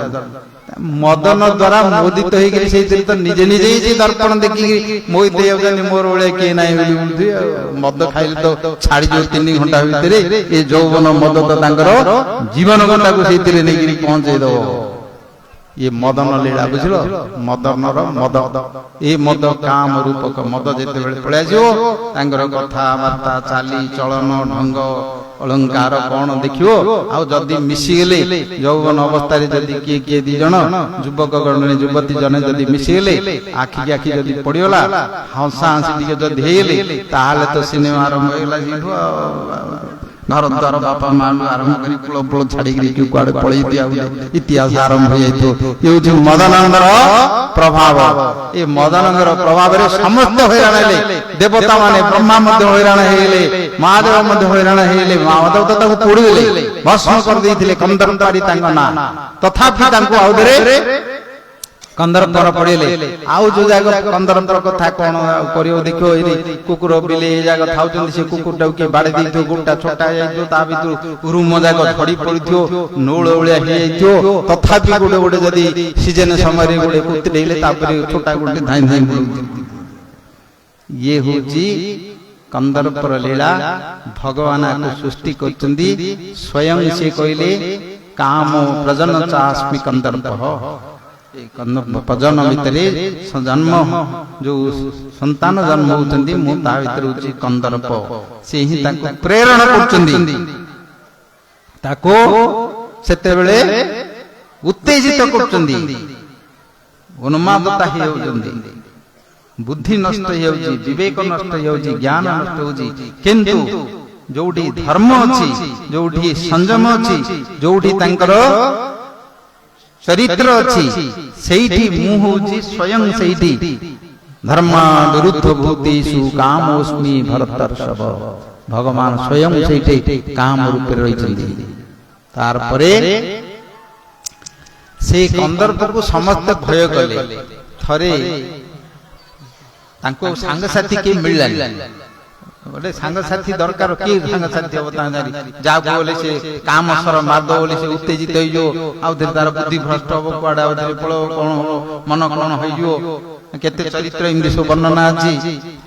से किए सांगसाथी दिने बुलू बुलू नारद सागर देखा, नारद कहले नारद तुम सागे मुझे सांगसाथी भी किए तो मो भगवान कहले ते दंडवत प्रणाम, मु तो ब्रह्मचारी आज रही तोर प्रभाव मो करना ना, मो सागे किए बसुना मिशुना मो पाखे परीक्षा करना ना, तोते खाली मिसिया गले से जुबु सी वैकुंठ श्रीकृष्ण गोलोकपति सहित मिसिले तो पांगे कथा। कंदर्प गला संक्षेप कहीदे समय है, संक्षेप कहीदे गले कहले मो सांगे कहीं मिशुना, मो सांगे किए सांगसाथी नहांती, आ मोर शक्ति परीक्षा करने किए आसुना। नारद कहले भगवान हसिले कहले अच्छा हो परीक्षा करिया, किंतु परीक्षा करने तो जगह दरकार, स्थान दरकार, काल दरकार, पात्र दरकार। द्वापर जुग रे तमर मनस्कामना पूर्ण करिया बोली जेतेबेले आसिले द्वापर जुग रे, सेतेबेले भगवानकर 11 वर्ष बयस, से समय रे 10 कैशोर बयस, पूर्ण कैशोर बयस रे ତ୍ରିଭଙ୍ଗ ଭଙ୍ଗିମା ଛନ୍ଦରେ ଠିଆ ହେଇଛନ୍ତି, ପୀତ ବସ୍ତ୍ର ଧାରଣ କରିଛନ୍ତି, ବଙ୍କିମା ଠାଣିରେ କଟିକୁ ବକ୍ର କରି ବାମ ବାହୁ ଉପରେ କପଳଟିକୁ ରଖି ଅଧରରେ ବଂଶୀଟିକୁ ତାଙ୍କର ମୋହନ ମୁରଲୀକୁ ଧାରଣ କରିଛନ୍ତି। କ୍ଲିଂ ଶବ୍ଦ ଦ୍ୱାରା ଯେତେବେଳେ ସେ ତାକୁ ରାଗ ଦେଇକରି ପଠେଇବା କରିଛନ୍ତି, ଆଖିରେ ବାଙ୍କ ଚାହାଣୀ କରି ଅନେଇଛନ୍ତି ଏବଂ ମସ୍ତକରେ ମୟୂର ଚୂଡା ଫୁଲ ମାଳ ବନମାଳ ବେଶରେ ତାଙ୍କର ବୈଜୟନ୍ତୀ ମାଳାରେ ଭୂଷିତ ହୋଇଛନ୍ତି। ଅଙ୍ଗରେ ଗୋରଚନା ତିଳକ ସବୁ ଅଛି। କସ୍ତୁରୀ ତିଳକ ଧରିକି ଧାରଣ କରିଛନ୍ତି। କସ୍ତୁରୀ ତିଳକଂ ଲଲାଟ ପଟଳେ ବକ୍ଷସ୍ଥଳେ କୌସ୍ତୁଭମ୍ ନାସାଗ୍ରେ ନବମୌକ୍ତିକଂ କରତଳେ ବେଣୁ ପରେ କଙ୍କଣମ୍ ସର୍ବାଙ୍ଗେ ହରିଚନ୍ଦନଂ ସୁଲଳିତଂ କଣ୍ଠେ ଚ ମୁକ୍ତାବଳୀ ଗୋପଶ୍ରୀ ପରିବେଷ୍ଟିତଂ ବିଜୟତି ଶ୍ରୀ ଗୋପାଳ ଚୂଡାମଣି।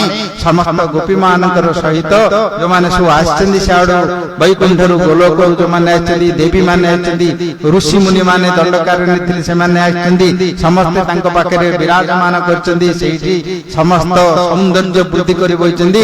ଯେତେବେଳେ ବଂଶୀ ଡାକିଲେ କନ୍ଦର୍ପ ଆସିକି ପହଞ୍ଚିଲେ। କନ୍ଦର୍ପର ପୁଷ୍ପ ଧନ୍ୱା ତାଙ୍କ ନାଁ, ପାଞ୍ଚଟି ଧନୁ ତାଙ୍କର ସ୍ୱର ଅଛି। ଯଦି ଭେଦ କରିଦେଲେ ତାହେଲେ ଗୋଟିଏ ଗୋଟିଏ ବାଣରେ ଶବ୍ଦ ସ୍ୱର ରୂପ ରସ ଗନ୍ଧଳି ପଞ୍ଚଭୂତରେ ଯାଇ ସେତେବେଳେ ଉନ୍ମାଦ ହେଇଯିବେ, ପାଗଳ ହେଇଯିବେ। କାହାକୁ ଦେଖି କଣ କହୁଥିବେ, କାହାକୁ କଣ ଭାବୁଥିବେ, ମୋ ଜୀବନଟା ବେକାର ହେଇଗଲା, କେତେ ମତେ ଗୋଟେ କୁଆଡୁ ମିଳିଲାନି, ଗୋଟେ କେବେ ମିଳିବ, କୋଉଠିକି ଗଲେ ଜ୍ୟୋତିଷକୁ ଦେଖ କି ନହେଲେ ତାକୁ କିଛି ପଇସା ପତ୍ର ଦିଅ, କେତେ କଣ ମନ ଭିତରେ ତାଙ୍କର ଆସିକି ପହଞ୍ଚି ଯାଉଥିବ ସଂସାର। ନାଇଁ ସବୁ ଠକିବାକୁ ବଇଛନ୍ତି ସବୁ ଦୋକାନ କରିକି, ତାଙ୍କୁ ବଡ କଷ୍ଟମର ସେମାନଙ୍କ ଭିତରେ ଆସିଲେ। ଆଉ ସଂସାର ତ ଚାଲିଛି, ସେ ଭିତରେ ଭଗବାନ ସୃଷ୍ଟି କରିଛନ୍ତି, ତା ଭିତରେ ଏଥିରୁ ଫିଟିକି ଯିବେ କିଏ? ସେ ମଣିଷ ମାନଙ୍କର ଯୋଉ ଚରିତ୍ର ଅଛି ସେମାନଙ୍କର ସଂଯମ ଦେଇଛନ୍ତି ଭଗବାନ, ଧର୍ମ ଦେଇଛନ୍ତି, ଜ୍ଞାନ ଦେଇଛନ୍ତି, ବୁଦ୍ଧି ଦେଇଛନ୍ତି। ଯୋଉମାନେ ଚରିତ୍ରକୁ ରକ୍ଷା କରିପାରିବେ, ତାକୁ ଯଦି ତମେ ସଂଯମ କରିପାରିବ ତାହେଲେ ତମର ଜଗତରେ ସମସ୍ତଙ୍କଠୁ ଜୟ କରିକି ଯିବ ଏବଂ ମୁକ୍ତି ମଧ୍ୟ ପାଇଯିବ। ଏ କାମ ହିଁ ହଉଛି ଏ କର୍ମର ମୂଳ ବୀଜ, এই ସଂସାରରେ ଜନ୍ମ ଦିଏ। ତ ଭଗବାନ ସେଥିପାଇଁ ଲୀଳାଟି କରିଛନ୍ତି ସମସ୍ତଙ୍କ ପାଇଁ। ସେଇଠି କାମଦେବ ଆସିକି ପହଞ୍ଚିଲେ, ପଞ୍ଚଶରା ରେଡେଇକି ଆସିଲେ ଯୁଦ୍ଧ କରିବା ପାଇଁ। ଯେତେବେଳେ ଆସିକି ପହଞ୍ଚିଛନ୍ତି ଦେଖିଲେ ଆରେ ତାଙ୍କର ବଡ କାମଦେବଙ୍କର ବଡ ଶକ୍ତି ହଉଛି ସ୍ତ୍ରୀ ମାନଙ୍କୁ ପୁରୁଷ ମାନଙ୍କ ଦ୍ୱାରା, ପୁରୁଷ ମାନଙ୍କୁ ସ୍ତ୍ରୀ ମାନଙ୍କ ଦ୍ୱାରା ମୋହିତ କରିଦେବେ। ପ୍ରଥମରେ ତାଙ୍କୁ ଦେଖିଲେ, ତାଙ୍କ କଥା ଶୁଣିଲେ, ତାଙ୍କର ରୂପ, ତାଙ୍କର ଗୁଣ, ତାଙ୍କର ରୂପ ଚିନ୍ତା କଲେ ସିଏ ମୋହିତ ହେଇଯିବ, ଶରୀର ତରଳି ଯିବ। ତାଙ୍କୁ ଦିଟି ଯୋଗୁ ଗୋଟେ ଅଗ୍ନି ଆଉ ଗୋଟେ ଘୃତ ବୋଲିକି ଭାଗବତରେ କହିଛନ୍ତି, ଅଗ୍ନି ପ୍ରମଦାନ ଆମ ଘୃତ କୁସୁମ୍ବ ସମପମା। ସେତେବେଳେ ଆସି ପହଞ୍ଚିଗଲେ। ଆଉ ଗୋପୀମାନେ ତ ସମସ୍ତେ ରହିଛନ୍ତି, ଶ୍ରୀକୃଷ୍ଣ ଗୋପୀନାଥ ତା ଭିତରେ ଅଛନ୍ତି। ତାଙ୍କୁ ଆସିକି ଦେଖିଦେଲେ, ଦେଖିଦେଇକିରି ତାଙ୍କର ଯୋଉ ସୌନ୍ଦର୍ଯ୍ୟ, କନ୍ଦର୍ପ ହଉଛନ୍ତି ସବୁଠୁ ବଡ ସୁନ୍ଦର ରୂପ ତାଙ୍କର। କନ୍ଦର୍ପ ଆଉ ରତି ଏ ଦି ଜଣ ହଉଛନ୍ତି ପତି ପତ୍ନୀ। ଏ ଦୁଇ ଜଣ ହଉଛନ୍ତି ସବୁଠୁ ସୁନ୍ଦର ସୁନ୍ଦରୀ ଭିତରେ ରହିଛନ୍ତି, ତାଙ୍କୁ ସ୍ତୁତି ସ୍ତବ କରନ୍ତି। ସେତେବେଳେ କନ୍ଦର୍ପ ଆସିକି ପହଞ୍ଚିଲେ, ପରୀକ୍ଷା କରିବା ପାଇଁ ଆସିଲେ। ଭାବିଲେ ଇଏ ତ ମୋହିତ ହେଇକି ରହିଛନ୍ତି, ସ୍ତ୍ରୀ ମାନଙ୍କ ପାଖରେ ଗହଣ ଭିତରେ ଚାରିପଟେ ରହିଛନ୍ତି, ଇଏ ତ ମୋହିତ ହେଇକି ରହିଛନ୍ତି, ଆକୁ ଯୁଦ୍ଧ କରିବା କଣ ଦରକାର? କାହିଁକି ନା ବିଶ୍ୱାମିତ୍ରଙ୍କୁ ପତନ କରିଦେଇଛନ୍ତି, ମେନକାକୁ ପଠେଇକି, ରମ୍ଭାକୁ ପଠେଇକି, ସବୁପରି ଋଷିଙ୍କୁ ପତନ କରିଦେଇଛନ୍ତି। କେତେ ଲୋକ ପତନ ହେଇଛନ୍ତି, ଋଷି ମୁନି ମାନେ, ତପସ୍ୱୀ ମାନେ, ଦେବତା ମାନେ। ପୁରାଣରେ ବର୍ଣ୍ଣନା ଅଛି। ଏବେ ମଧ୍ୟ ଦେଖିବ ବୋଲି ସବୁବେଳେ ନ୍ୟୁଜ ପେପର ଦେଖୁଥିବ, ନ୍ୟୁଜ ରେଡିଓ ଟିଭି ଫିଭିରେ ଦେଖିଲେ ସେଇ ଲୀଳା ହିଁ ସବୁଠି ଚାଲିଛି। କେତେ ରାଷ୍ଟ୍ରପତି, କେତେ ମନ୍ତ୍ରୀ, କେତେ ରାଜା, କେତେ ସାଧୁ ସନ୍ନ୍ୟାସୀଠୁ ଆରମ୍ଭ କରି ସ୍ତ୍ରୀ ପୁରୁଷ ସବୁଥିରେ ପଡିକି ତା ଭିତରେ ଥାଉ। ତ ଭଗବାନ ଏଇ ଚରିତ୍ରଟି ତିଆରି କରିକି ସେଠି ଆସିଲେ, ଆସିକି ଠିଆ ହେଇଛନ୍ତି। କନ୍ଦର୍ପ ଦେଶ ଆସିକି ପହଞ୍ଚିଲେ, ଯାଇକି ତାଙ୍କ ସମ୍ମୁଖ ପାଖକୁ ଗଲା ବେଳକୁ ତାଙ୍କର ରୂପକୁ ଯୋଉ ଦର୍ଶନ କଲେ, ତାଙ୍କର ଅଙ୍ଗ ଭଙ୍ଗୀ, ବସ୍ତ୍ର ଭୂଷଣ ଏବଂ ତ୍ରିଭଙ୍ଗୀ ଠାଣି ବସ୍ତ୍ର ଧାରଣ କରି ରହିଛନ୍ତି ଏବଂ ଆଖିର ଚାହାଣୀ ତେରିଚିକି ଯେତେବେଳେ ଅନେଇ ଦେଇଛନ୍ତି କନ୍ଦର୍ପକୁ, କନ୍ଦର୍ପଙ୍କର ଆଖି ଯେତେବେଳେ ତାଙ୍କ ସହିତ ପଡିଗଲା, ସେତେବେଳେ କନ୍ଦର୍ପ ଭାବିଲେ, ଆହା କେଡେ ସୁନ୍ଦର ଏ ଜୀବନଟା ମୋର। ଯଦି ମୁଁ ଆଙ୍କର ଭଳିଆ ଗୋପୀ ଭଳିଆ ହେଇଯାଇଥାନ୍ତି, ତାଙ୍କ ପାଖରେ ଥାନ୍ତି, ତାହେଲେ ମୋର ଜୀବନ ସାର୍ଥକ ହେଇଯାଆନ୍ତା। ମଦନକୁ ମୋହିତ କରିଦେଲେ ସେତେବେଳେ, ସେଥିପାଇଁ ତାଙ୍କ ନାଁ ହେଲା ମଦନ ମୋହନ। ବୋଲ ମଦନ ଭଗବାନ କି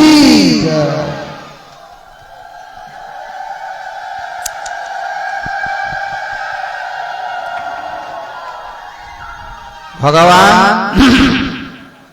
ତାଙ୍କ ସହିତ ଗୋପୀମାନଙ୍କ ସହିତ ନୃତ୍ୟ ଗୀତ ବାଦ୍ୟ ଏବଂ ତାଳ ସହିତ ସେଇଠି ନୃତ୍ୟ କଲେ। ସବୁଠୁ ବଡ଼ ଆନନ୍ଦ ଶରତ କାବ୍ୟ ରସା କଥା ଶ୍ରେୟା।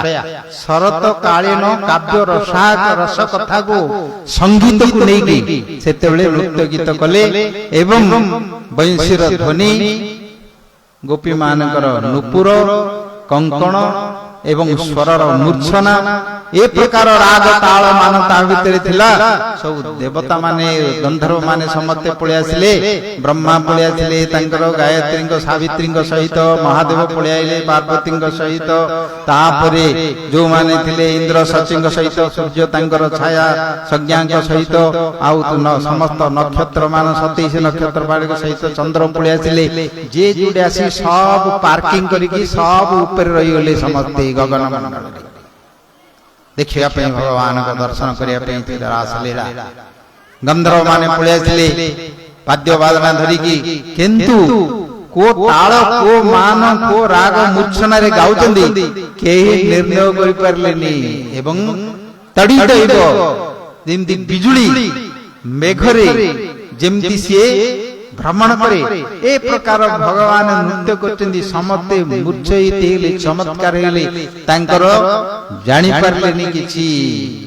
ଆହୁରି ଗୋଟେ କଣ ହେଲା, ସମସ୍ତଙ୍କ ହୃଦୟରୁ କାମ ଯୋଉ ବାସନା ଥିଲା, ସେ କାମ ରୋଗ ଥିଲା, ସେ କାମ ସବୁ ଦୂରୀଭୂତ ହେଇଗଲା। ବୋଲ ଭକ୍ତ ବତ୍ସଳ ଭଗବାନ କି ଜୟ। ଭାଗବତରେ ତାଙ୍କୁ କହିଲେ ଇଏ ହଉଛି ହୃଦରୋଗ, ହୃଦୟର ରୋଗ ହଉଛି କାମ। ଆତ୍ମା ଯୋଉଠି ହୃଦୟରେ ଅଛି, କାମ ଠିକ ତାର ନିକଟରେ ଅଛି। ଯେତେବେଳେ କାମର ଭାବ ମାନ୍ଦା ପଳାଇବ, ସିଧା ସ୍ପନ୍ଦନ, ଯୋଉ ଆତ୍ମାର ସ୍ପନ୍ଦନ ହେଇକି ଆସୁଛି ନାଟିକା, ସେ ସ୍ପନ୍ଦନ ସହିତ ତାର ନାଟିକା ସହିତ ସାରା ଶରୀରକୁ, ବୁଦ୍ଧି ମନ ବିବେକ ବିଚାର ସ୍ମୃତିକୁ ନଷ୍ଟ କରିଦବ ଏବଂ ତାକୁ ନେଇକିରି କାମ ଅନ୍ଧକାର ଭିତରେ ଟାଣିକି ନେଇଯିବ। ମହାଦେବଙ୍କର ଗୋଟେ ଚରିତ୍ର ଅଛି। ଥରେ ମହାଦେବ ପାର୍ବତୀଙ୍କ ସହିତ ଲୀଳା କରିଥାନ୍ତି। ସପ୍ତଋଷି ଆସିଲେ ତାଙ୍କୁ ମିଶିବା ପାଇଁ, ଭାଗବତରେ ଅଛି। ବଶିଷ୍ଠ, ଭୃଗୁ, ଅଙ୍ଗିରା ଇତ୍ୟାଦି ଆସିଲେ ମିଶିବା ପାଇଁ, କିନ୍ତୁ ଦେଖିଲେ ସେମାନେ ଏକାନ୍ତରେ ଅଛନ୍ତି। ଦେଖିକି ସେମାନେ ଲଜ୍ଜିତ ହେଇ ପଳେଇଲେ। ତାପରେ ପାର୍ବତୀ ଦେଖିଲେ, ଦେଖି ମନ ତାଙ୍କର ବହୁତ କଷ୍ଟ ହେଲା, ଲଜ୍ଜିତ ହେଇଗଲେ ଏବଂ ଗୁମାନ କରି ଅଭିମାନ କରିକି ରହିଗଲେ। ମହାଦେବ ତାଙ୍କୁ ସନ୍ତୁଷ୍ଟ କରିବା ପାଇଁ ସେ କହିଲେ, ବଣକୁ ଆଜିଠୁ ଯିଏ ଆସିବ ସମସ୍ତେ ସ୍ତ୍ରୀ ହେଇଯିବେ। ତାଙ୍କର ଚରିତ୍ର ଅଛି। ସେତେବେଳେ ସୁଦୁମ୍ନ ନାମରେ ଜଣେ ରାଜା ଆସିଥିଲେ। ଶେଷରେ ତାଙ୍କର ରାଜା, ତାଙ୍କର ଘୋଡା, ତାଙ୍କର ସୈନ୍ୟ ସହିତ ସବୁ ସ୍ତ୍ରୀ ହେଇଗଲେ। ତାପରେ ବଶିଷ୍ଠ ତାଙ୍କ ପାଇଁ ପୁଣି ଆଉଥରେ ମହାଦେବଙ୍କୁ ଆରାଧନା କରି ଗୋଟିଏ ମାସ ସ୍ତ୍ରୀ ରହିଲେ, ଗୋଟିଏ ମାତ୍ର ପୁରୁଷ ରହିଲେ। ସେଇ ସମୟରେ ପୁଣି ବୁଦ୍ଧ ତାଙ୍କ ପ୍ରତି ଆକର୍ଷଣ ହେଲେ। ବୁଦ୍ଧଙ୍କ ଠାରୁ ସେତେବେଳେ ଜନ୍ମ ହେଲେ ତାଙ୍କର ପୁରୁରବା, ଯୋଉଥିରେ କି ତାଙ୍କର ଚନ୍ଦ୍ର ବଂଶ ଆସିଲା। ଚନ୍ଦ୍ର ବଂଶ ବିଷୟ ବର୍ଣ୍ଣନା କରାଯାଇଛି, ସୂର୍ଯ୍ୟ ବଂଶ ବିନୟ ବର୍ଣ୍ଣନା କରାଯାଇଛି। ଅଛ ଯୋଉଠି ଦେଖିଲେ ତାଙ୍କ ଭିତରେ ଲଜ୍ଜା, ତାଙ୍କ ଭିତରେ କାମ, ତାଙ୍କ ଭିତରେ ମୋହ, ଏ ସବୁ ଅସଂଯମ, ବିଚଳିତ, ବିବେକ ନଷ୍ଟ, এইগুড়িক যোଉଠି ଯାଇକିରି ପହଞ୍ଚିବା କଥା। କିନ୍ତୁ ଯୋଉମାନେ ରାସଲୀଳା ଦର୍ଶନ କଲେ, ସେମାନଙ୍କର ତ ସଂଯମୀ ହେଲେ, ଏକାଗ୍ରତା ହେଲେ, ମନ ସ୍ଥିର ହେଲା ଏବଂ କାମକୁ ଜୟ କରିପାରିଲେ। ତାର ସହିତ ଭଗବାନ ରାଧା ଗୋବିନ୍ଦଙ୍କ ପାଦ ପଦ୍ମରେ ଜୟ ଜୟ ଗାନ କରିକି ଭକ୍ତି ପ୍ରାପ୍ତ କଲେ। ଗୌର ପ୍ରେମାନନ୍ଦ ହରି ହରି ବୋଲ।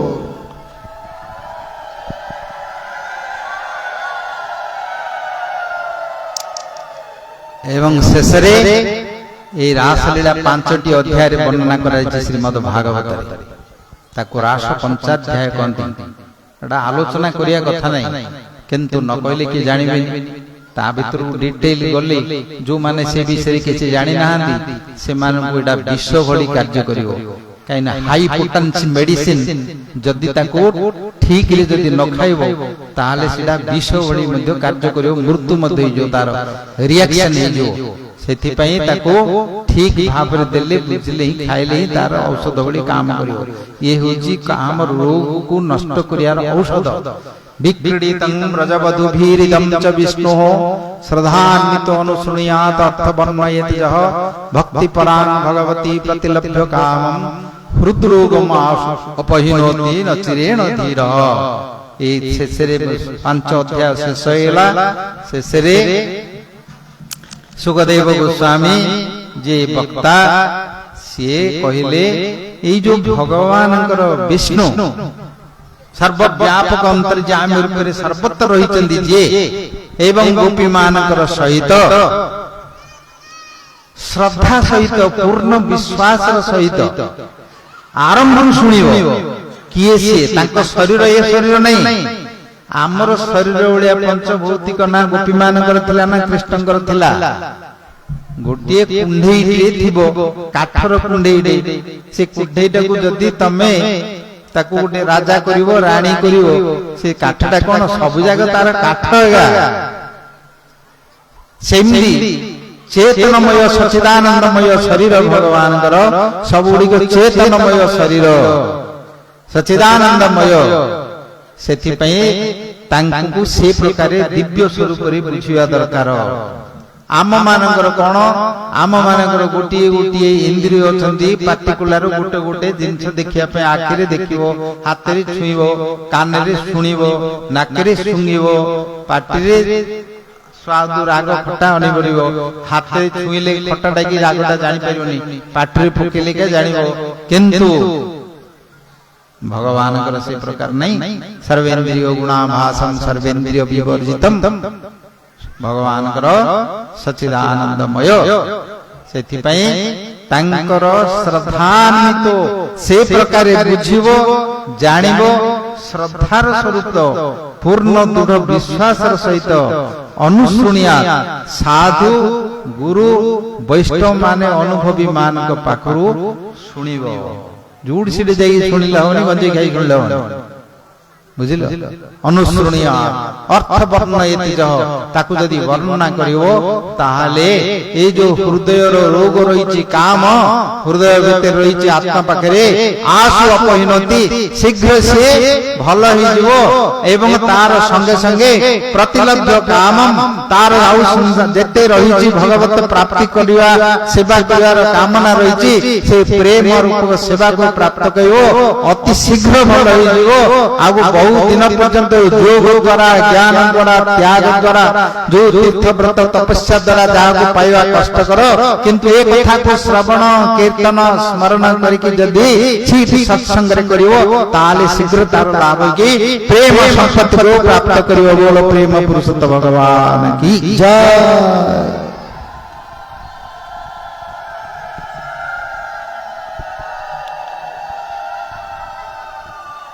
भगवान गोटे श्लोक कही बंद करिया कहले न मया बेसिता धिया काम कामाय कल्पते भर्जिता कथिता धाना प्राय बीजाय नेसते धान डी अछि ताको पकेओले तळे पानी जेतले माटी रे पड़ले से गछ हबो ताउतर गछ हेगिरी बढिबो फूल हबो आउथरे धान हबो आउथरे मरिबो ए शरीर रु मध्य ए शरीर रे सेमती बढुची सेगिरी मातृ गर्भ रे शरीर ता धरि के आसुची अंकुर उद्गम हैला बळी आउथरे बढुची ए शरीर रु पुणी आउथरे फूल फल होउची फल हेगिरी शरीर आउथरे मरि जाउची सेई जो धान जो तेरे जो अंकुर उद्गम करिवार जो बीजटी अछि ता भितरे मंजिटी रे भितरे शक्तिटी रहिची तांकु जदी भर्जिता कथिता ताकु जदी गरम पानी में पके दबो सिझेई दबो ताकु तमे जदी माटी रे पकेई गिरी ताकु खत देले गछ आ गछ हबो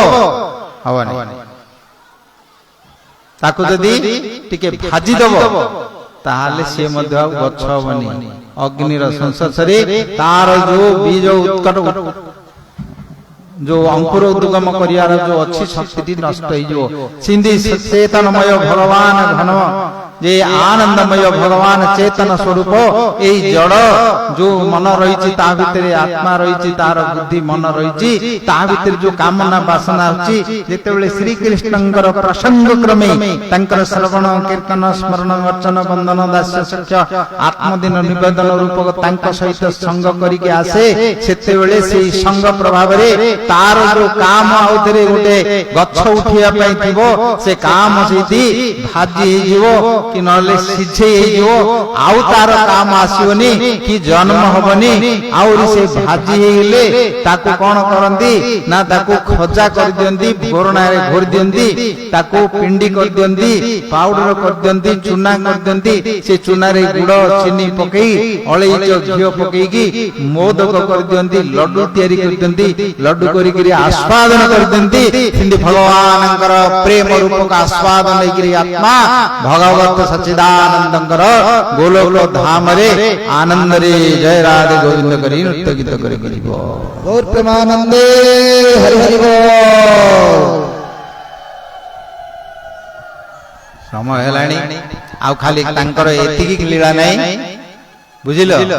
ଯେତେବେଳେ ମହାଭାରତ ଯୁଦ୍ଧ ହେଲା ସବୁ ଅସୁର ମାନଙ୍କୁ ମାରିବା ପାଇଁ ଯୁଦ୍ଧ କଲେ ସାରଥୀ ହେଲେ ଆଗରେ ବସିଥାନ୍ତି ଶ୍ରୀକୃଷ୍ଣ ଅର୍ଜୁନଙ୍କର ଅର୍ଜୁନଙ୍କ ରଥୀ ଥିଲେ ଇଏ କହିଲେ ମୁଁ ଅସ୍ତ୍ର ଶସ୍ତ୍ର ଧରିବିନି କି ଯୁଦ୍ଧ କରି କାହାକୁ ମାରିବିନି ବୋଲି କହିଲେ ଏବଂ କିନ୍ତୁ ପ୍ରେମ ପୁରୁଷୋତ୍ତମ ଲୀଳା କଣ କଲେ ଆଗରେ ବସିଥାନ୍ତି ରଥରେ ଯେତେବେଳେ ଯୁଦ୍ଧ ମାନେ ଲାଗିଥାଏ କର୍ଣ୍ଣଙ୍କ ଅର୍ଜୁନଙ୍କର ଭୀଷ୍ମଙ୍କର ସହିତ ଯୁଦ୍ଧ ଲାଗିଥାଏ ତାଙ୍କ ଭିତରେ ଯେତେବେଳେ ଶର ମରାମରି ହେଉଥାନ୍ତି ଶ୍ରୀକୃଷ୍ଣଙ୍କର ରୂପ ସୌନ୍ଦର୍ଯ୍ୟ ଯସ୍ୟାନନ ମକର କୁଣ୍ଡଳ ଚାରୁ କର୍ଣ୍ଣ ବିଭ୍ରତ କପୋଳ ଶୁଭଗମ ମନ୍ଦ ଚାରୁ ହାସ୍ୟಂ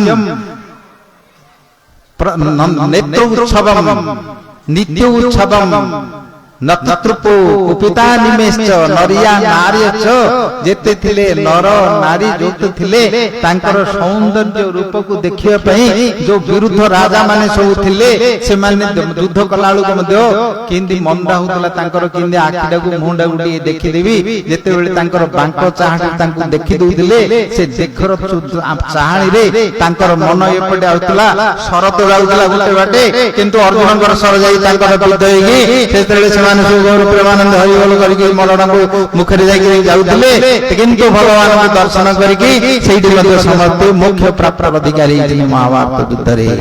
এই ପ୍ରକାର ଭଗବାନଙ୍କର ଲୀଳା ଚମତ୍କାର ବିସ୍ମାପିତ ଚରାଚର ବିସ୍ମାପିତ ତାଙ୍କର ବର୍ଣ୍ଣନା କରିବା ସମ୍ଭବ ନାହିଁ। ତାଙ୍କୁ ଲୋକମାନେ କହୁଛନ୍ତି ତାଙ୍କର ଆକାର ନାହିଁ ତାଙ୍କର ରୂପ ନାହିଁ ତାଙ୍କର ଗୁଣ ନାହିଁ। ଭଗବାନ ହଉଛନ୍ତି ନିରାକାର ତାଙ୍କର ତ ରୂପ ନାହିଁ ସୁନ୍ଦରତା ନାହିଁ ଆକାର ନାହିଁ। ତମେ ଆଣିଲ କୋଉଠୁ ତମର କେମିତି ଆଖୁଟା ନାକଟା ଆଉ କାନଟା ତମର କେମିତି ମୁହଁଟା କେମିତି ସୁନ୍ଦର ହେଇଗଲା ତମେ କେମିତି ସୁନ୍ଦର ହେଇକିରି ମୁହଁଟାକୁ ଦେଖୁଛ।